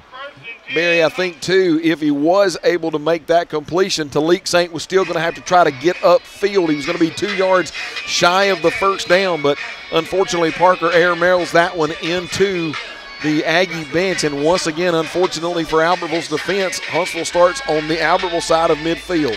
6:16 left, Huntsville ball. Looking over the Aggie defense. Most everybody the same. Draven Hendricks has checked in. He's new. And that's about the only new face up there. There's another. Also in there, Cooper McClendon is checked in, number 81. And that, Isaiah Gomez is back in the game. So it's first down, Huntsville. Quarterback Smith, the back up in. Snap, turns, hands off, straight up the middle. Not much there, 47, 46, but he's dragging tacklers. He should have went down sooner, keeps on driving. Finally goes down. They're going to mark him around the 43, gain of about 5. That was a great job. When he hit the line of scrimmage, the Aggies had done a great job of stalemating everything at about the drive started at the 48, Barry. They had kind of stopped his forward momentum at the 46. He kind of snuck out the back door and was able to gain another 3 yards. Second down and 5. 5:45 left in the game. They're on our 43-yard line. Quarterback Smith, one back behind him. Smith turns, hands off to the back, breaks one tackle to the 41, to the 40. It's going to be close to a Huntsville first down. Not enough, though. Trey Bright, first Aggie there. Also helping out was Jude Fan. Looks like a whole mass substitution. Checks in what I would consider, Barry, looking at their 3 deep. This right here would be kind of their JV offensive line roster. First string came out, second string had a couple of series, and this is the JV offensive line. Third down and 2 on our 40. High snap, turns, hands off. First down, 38, 37, 36. First Aggie there. I think that was big number 79. That was Kevin Bravo. Helps make the tackle. I tell you, here we are, 5 minutes left, and this guy is still going at it. I'm surprised he has a voice over there. He's wearing it out up there. He has got him some Hall's cough drops, guys. My goodness. Hey, on that last play, Barry, I truly believe that the Albertville defensive line did a great job. You just kind of got to tip your hat to number 30, that running back, Anthony Thomas. He was actually probably should have been stopped 1.5 yards shy, able to keep his momentum rolling and punch the ball over across for a first down. First down, 37-yard line. High snap, pulls it down, hands off, bounces right side around the corner. No, good tackle. How about Tate Prater? He just pushed him. He went airborne and lands out of bounds in his own, at the feet of his own teammates on the bench. Yeah, Albertville did a good job stalemating everything in the middle. Thompson bounces outside of the near boundary, but you said it. Prater comes up, lays an absolute lick. Running back goes airborne, and he lands at the feet of his buddies over in the bench. So a gain of about 5, second and 5. 3:55 to go in the game. Looking at other Aggies in the game. Landon Bearden, number 61, checks in. So it's second down and 5, Huntsville. High snap, pulls it down again, straight up the middle, same exact play. He's going to be wrapped up around the 31, 30-yard line. Short gain, it'll be third down. Got a couple of new offensive linemen checking in the game. Got another running back. Maybe a wideout checking in the game right there, Barry. 88, Brody Darnell checks in for the first time for Albertville. 61, yeah, we've talked about Landon Bearden. He's still out there. I think those are the only new Aggies in the game. 3:08 left. Hard to believe after one quarter. It was tied, and the Aggies actually had a couple of chances to score in the first quarter and have the lead. Now it's 42-0 Huntsville. Hands off again, straight up the middle. Trey Bright grabs him, holds on, slams him down. I think Trey, if I remember this correctly, had the winning touchdown catch in the JV game. Oh, is that right? Earlier this week. I think you're right. I think you're exactly right. He did a good job there from his defensive end position. Came upfield 1 yard or so, watched the running back. Wasn't going to let the running back get inside, forced him to stay in the middle, and then able to slide down the defensive line, make the tackle at the 30-yard line, fourth down short. Won't be able to bring you an interview with Coach Brown after the game. Everybody, Keith Ball, he's off tonight. And I don't think Coach Brown wants to walk up here this half a mile to the where we're standing. 2:19 to go in the game. Huntsville hands off up the middle. New running back checks in. Not much there, just a few yards. A couple of Aggies there making the tackle again. We called Kevin Bravo's name again. Kevin Bravo's had, he's on the stat sheet for about 4 or 5 tackles right now, Barry. They didn't get the first down, so the Aggies will take over with 2:10 to go in the game. Yeah, the defense, guys, you got to give them kudos tonight. They played a great game tonight, keeping us in the game, at least in the first half. Had a turnover, interception early in the game. Peyton Jones picked one off. Huntsville had some big third and fourth down plays and we couldn't get them off the field in the first half. Got Brave Patterson out there, freshman, 6'2", 235. He's checked into the offensive line. Is that Laredo still in there? It is Laredo. Up the middle. Oh, he just ran over a guy, 31-yard line. He butted heads with him and puts him down. A short gain of a couple, but that one was fun to watch. Number 51, that's Judd Dalrymple checking into the game. He's at center. Trying to see number 67 is in the game now. That's Andrew Johnson, a junior. He's playing guard for us. Number Bray Patterson, you mentioned 77, he's in there. Yeah, Kellen Hampton. Braxton Hudgens, junior's in the game here, kind of a tight end position. Gain of 2. Gibson hands off. Laredo up the middle. Good run. Runs over a man. 35-yard line. He's such a hard runner. Laredo picks up about 4 yards. That's the one thing we're just going to do tonight, Chris, is run the ball. That's right. We're good. I was just figuring up the yardage right now. I mean, we don't have 50 yards rushing tonight. We got Maddox Beck also in at offensive tackle on the far side, and J.D. Sanders in at the junior bear. That's all your new offensive linemen that have checked into the game. A minute to go in the game, 42-0. We'll be at home next Friday night, 2 straight home games. Bob Jones comes to town, and one of the best quarterbacks, well, I guess we'll see all year. Uh-oh. Handoff right side, first down over the 40, 42-43. Laredo getting some yardage now here late in the game. I know you heard me say, uh-oh, Barry. I thought it was a handoff to Laredo. He had a great block coming this way, but the Albertville wide receiver, jumped just maybe a hair before the snap, and I thought, please don't take that good run from Laredo away because he barely moved. 30 seconds, maybe the last snap on the 44-yard line. Gibson hands off to Laredo again, right side, 49-50. Will step out of bounds. I see Surratt now on the sideline, but I don't think he came in the entire second half.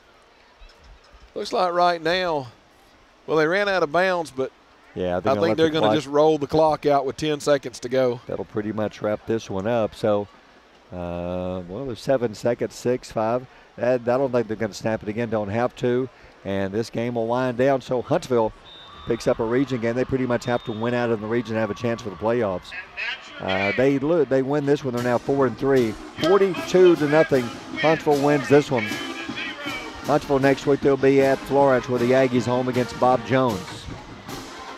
We'll have all the scores and more coming up in just a few minutes with a high school football scoreboard. As far as offensively, Aggies just couldn't get it going. Playing without starting quarterback C.J. Zuniga. Parker Gibson steps in. Did a good job considering it's his first start. Had a few passes thrown a little bit too high, but I would too. Case of the nerves. Horizon Communications' archives of local high school sports and school programs now spans decades and generations, covering multiple sports and programs. DVDs of these memorable events make the perfect gift for any occasion, and the cost is simple and affordable. The first game or program DVD is $20, the second game or program is $15, and then any others are only $10 each, all on their own individual DVD. Pre-1990 games converted from coaches' films are as low as $5 per game. We have hundreds of games from the late 50s on up. Give us a call at 256-582-7373, message us on Facebook, or email mharden@horizoncommunications.net to check the availability of your desired event. Let Horizon Communications help you with the gift of video to be treasured for a lifetime. Since 1992, Horizon Communications has brought you community channel programming.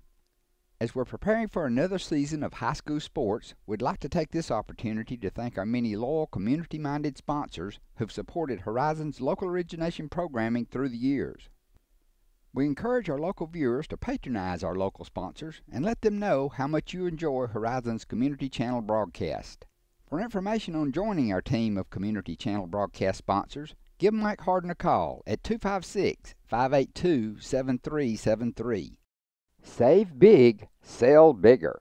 Now list your home for 2% with RE/MAX Guntersville and RE/MAX Heritage in Arab as they've embraced the new changes in real estate.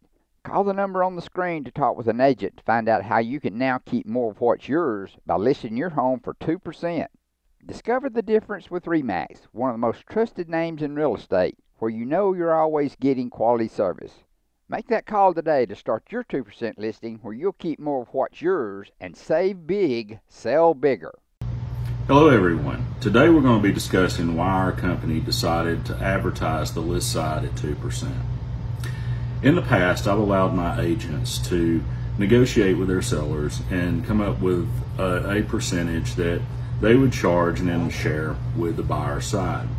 With these new changes, there would be some temptation for our agents to be all over the board with what they would discuss with sellers. So as an owner, I had to find a way to establish, a bottom that we could live with and maintain profitability, but also be delivering to the public something that's uniform. We wouldn't have, for instance, one agent saying, we're going to be at this rate, which is much lower, and then another agent saying we're going to be at this rate, which is much higher.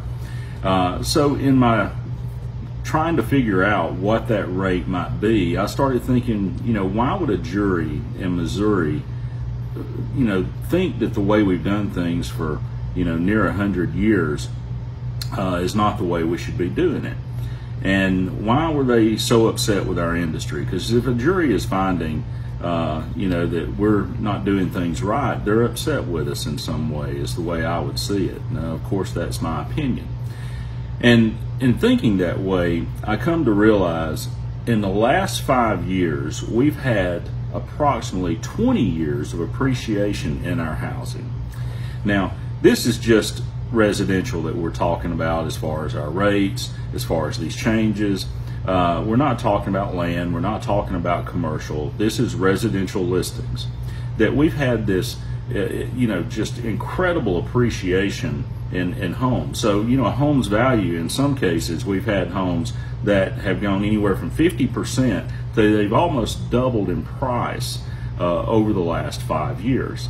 So when you have that type of appreciation, then of course with our percentage and what we've been charging, it's going to be far greater. If the house is doubled, math tells us that our income has doubled as well. So when evaluating that, I realized, the public has, they've probably become a little upset with us because, in 5 years you've had this appreciation and you've had this increase in our revenue stream in real estate as a result of it.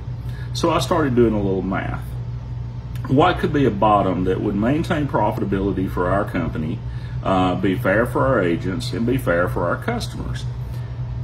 I looked at 2% being that number. And when I ran the numbers on some of our historic sales, what I found is on the same house, now of course that house is worth more and has more, a bigger price today, but on that same house, 2% was more today than 3% was 5 years ago. And it also kept my revenue stream with my company to where it would keep up with inflation. Of course, we've got to be mindful of that to stay in business. But the more I looked at it, 2% was a fair number. Now, that's with this market and this type of appreciation. You fast forward 20 years, if we remain pretty stagnant, that may change. Like all things change.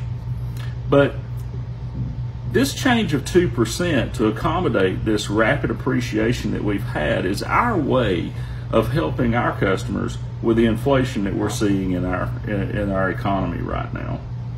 And I feel like that it's a fair number for us. Of course, if we have a listing that requires more work, the seller requires more advertising measures, larger signs, 3D tours. We've got to, hire outside photography, drone videos, those kind of things. Of course, we may charge more on those types of listings because things are negotiable. The 2% is your cookie cutter standard listing where, we take pictures, we put it on the MLS, we put a sign in the yard, and we do the things that realtors do. Items that go beyond that, of course we may charge more for those. It is on a case-by-case basis. But this is the reason in a nutshell that we have done the 2% as our listing side going forward with these changes. I hope that gives clarity as to why we went this way. Again, like to thank folks for watching this video. Thank our customers for giving us the opportunities, as you always have, for us to help you. And we're going to continue to do our best to adjust to this ever-changing market and economy. Now, our next video, we'll be discussing the buyer side of the transaction and hopefully giving some tips to help buyers and buyers agents when making offers and approaching listings going forward in the future. Save big, sell bigger. Now list your home for 2% with RE/MAX Guntersville and RE/MAX Heritage in Arab, as they've embraced the new changes in real estate. Call the number on the screen to talk with an agent to find out how you can now keep more of what's yours by listing your home for 2%. Discover the difference with RE/MAX, one of the most trusted names in real estate, where you know you're always getting quality service. Make that call today to start your 2% listing, where you'll keep more of what's yours and save big, sell bigger.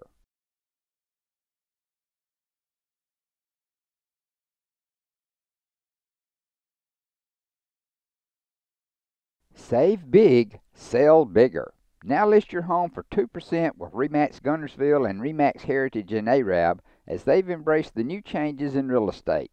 Call the number on the screen to talk with an agent to find out how you can now keep more of what's yours by listing your home for 2%. Discover the difference with RE/MAX, one of the most trusted names in real estate, where you know you're always getting quality service. Make that call today to start your 2% listing, where you'll keep more of what's yours and save big, sell bigger. Hello everyone. With this video, we're going to talk about buyers and what buyers can expect with the upcoming changes on August 17th.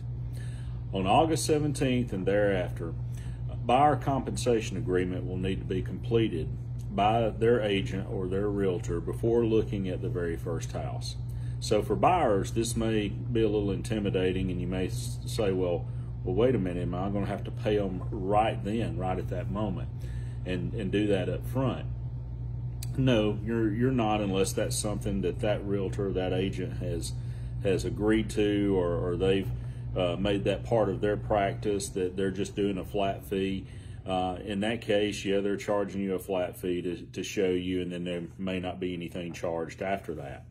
What I see happening is most folks will enter into a percentage of the sale or percentage of the closed sale agreement that an agent, much like we do on the list side, will work with someone until that person finds a deal that works for them, that finds that perfect house, that negotiates with the seller, gets the terms that they need.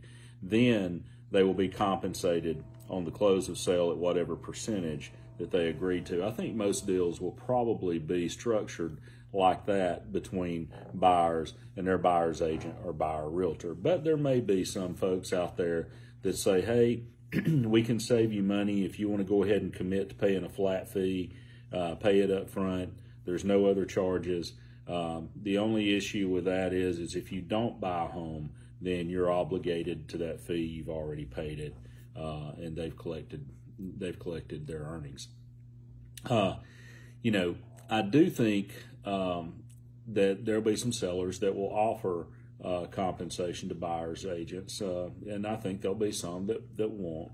And that's going to be up to your realtor or your agent to find out if there's a compensation offered and share that with you, so that you can ask for it when you present an offer to the seller, to say, hey, do you mind, just like asking for closing costs, you mind paying my closing costs? Do you mind paying my agent?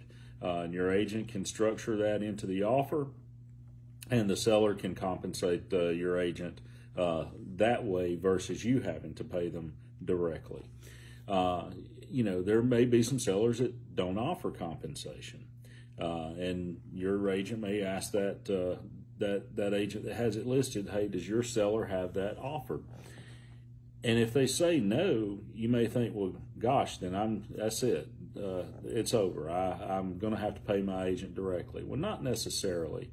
In sales and in negotiating deals, I mean, our philosophy is it never hurts to ask. So even though they may not be offering compensation, you know, if your offer of sales price, you know, results in the net that seller is looking for, they may be willing to compensate your agent in that scenario. So I wouldn't always just say that if they're saying it's not offered. You know, in the state of Alabama, they're required to review your offer that you take to them, submit it in there and see what happens.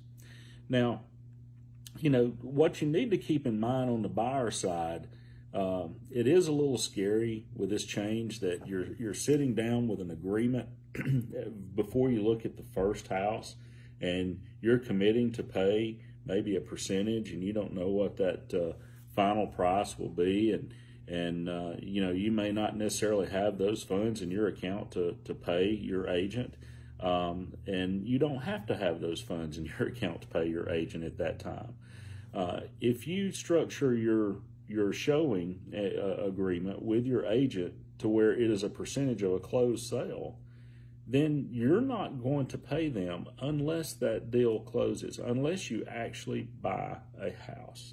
So the scary parts that everybody's been, you know, hearing on the news that, you know, buyers are going to be obligated, buyers are going to be, you know, putting more money out there. Well, that's still your choice as to whether or not you want to do that. I would suggest always working, me personally, with someone based on a percentage of the closed sale, unless you can benefit from the flat fee. But more times than not, I think it'll be beneficial to the buyer to negotiate with an agent on a percentage and do that on a closed sale. And if it doesn't close, then you're not obligated for anything. That, I feel, is the best way for a buyer to approach these new changes. As always, we want to thank our customers for the opportunities that you've given us, and we want to thank you for taking time to watch this video today. Save big, sell bigger. Now list your home for 2% with RE/MAX Guntersville and RE/MAX Heritage in Arab, as they've embraced the new changes in real estate. Call the number on the screen to talk with an agent to find out how you can now keep more of what's yours by listing your home for 2%. Discover the difference with RE/MAX, one of the most trusted names in real estate, where you know you're always getting quality service. Make that call today to start your 2% listing, where you'll keep more of what's yours and save big, sell bigger. In this video, we're going to show you the main new features of the Husqvarna Excite Zero-Turn Mower. Introducing the newest innovation to the Husqvarna Zero-Turn lineup. With the end user in mind, Husqvarna has released our best zero-turn yet, the Excite. With upgrades all around, the Husqvarna Excite is designed to give you the optimal mowing experience. Take a look at what's new. Designed with you in mind, your ride will be more comfortable than ever. With adjustable shocks, the new Smooth Ride feature allows for 10 different comfort settings based on preference. The adjustable springs and the 4-bar link system create a smooth ride with no rocking or wobbling, regardless of the terrain. The Excite is the first zero-turn in the industry to have on-stick controls to allow you to remain focused on the lawn ahead. With Smart Control, these easily accessible controls allow you to start, stop the engine, engage the blades, and display mower status alerts, all while never taking your hands off the sticks to navigate the lawn. Use the arrows on the LCD display to get important information. Easily retrieve mower statistics, service reminders, and fuel levels with the digital dashboard right on the mower. While the digital dashboard will make it easy to see fuel levels and maintenance reminders, one thing that will need very little maintenance are the mower's blades. Husqvarna's patented DuraSharp blade technology keeps blades sharp for up to 5 years. Visit the helpful, knowledgeable staff at Bond's Appliance on Gunner Avenue in Guntersville. Hey folks, Mark Brickey, Sand Mountain Toyota. There's a lot to consider when buying a truck. Towing capacity, cab space, gas mileage, resale value. When you're talking with your salesman, is he willing to sit behind the wheel of the same kind of truck he claims to stand behind? Here at Sand Mountain Toyota, we buy what we sell. Not only do we stand behind our trucks, we put our own money and trust in Toyota trucks, just like you. Come by and check out our huge selection of popular Toyota trucks. Sand Mountain Toyota, we're more than a dealership. Since 1952, Wilkes Tire and Battery Service has been the place to take your vehicle for service you can trust. Our family takes pride in carrying on the tradition of providing great service, working with integrity, and giving back to the community. For tires, batteries, auto services, and more, choose the people you can trust. With 10 locations to serve you, including Albertville and Guntersville, at Wilkes Tire and Battery Service, we get you started and keep you going. You'll like banking at People's Independent Bank and PIB Mortgage. Here, you'll receive a high level of personal service, a full array of accounts and services, a variety of mortgage loans, local loan decisions, and you will see active corporate citizenship throughout our footprint. Step up to true community banking at People's Independent Bank. www.pibonline.com. Member FDIC, Equal Housing Lender. NMLS number 466340. Your local Foodland Market. Your store for everyday low prices and weekly specials with savings on every aisle and friendly customer service throughout the store. We sell only the best USDA inspected meats. Our trained meat cutters offer fresh cut meats to your specification. Our fruits and vegetables are always fresh, quality and variety you deserve every day. Your local Foodland Market, where savings plus service plus selection equals satisfaction. Foodland, your football tailgating headquarters. Save big, sell bigger. Now list your home for 2% with RE/MAX Guntersville and RE/MAX Heritage in Arab as they've embraced the new changes in real estate. Call the number on the screen to talk with an agent to find out how you can now keep more of what's yours by listing your home for 2%. Discover the difference with RE/MAX, one of the most trusted names in real estate, where you know you're always getting quality service. Make that call today to start your 2% listing where you'll keep more of what's yours and save big, sell bigger. Since 1956 and through 3 generations, the C.A. Langford Company has provided crushed limestone, sand, asphalt, and more. From large commercial projects to small jobs and residential needs. For products and services information, call 582-5723 or visit their informative website, calangford.company. Everything that we do, we try to do the right thing, on our core values and in our statement of purpose. That's the way we live each day.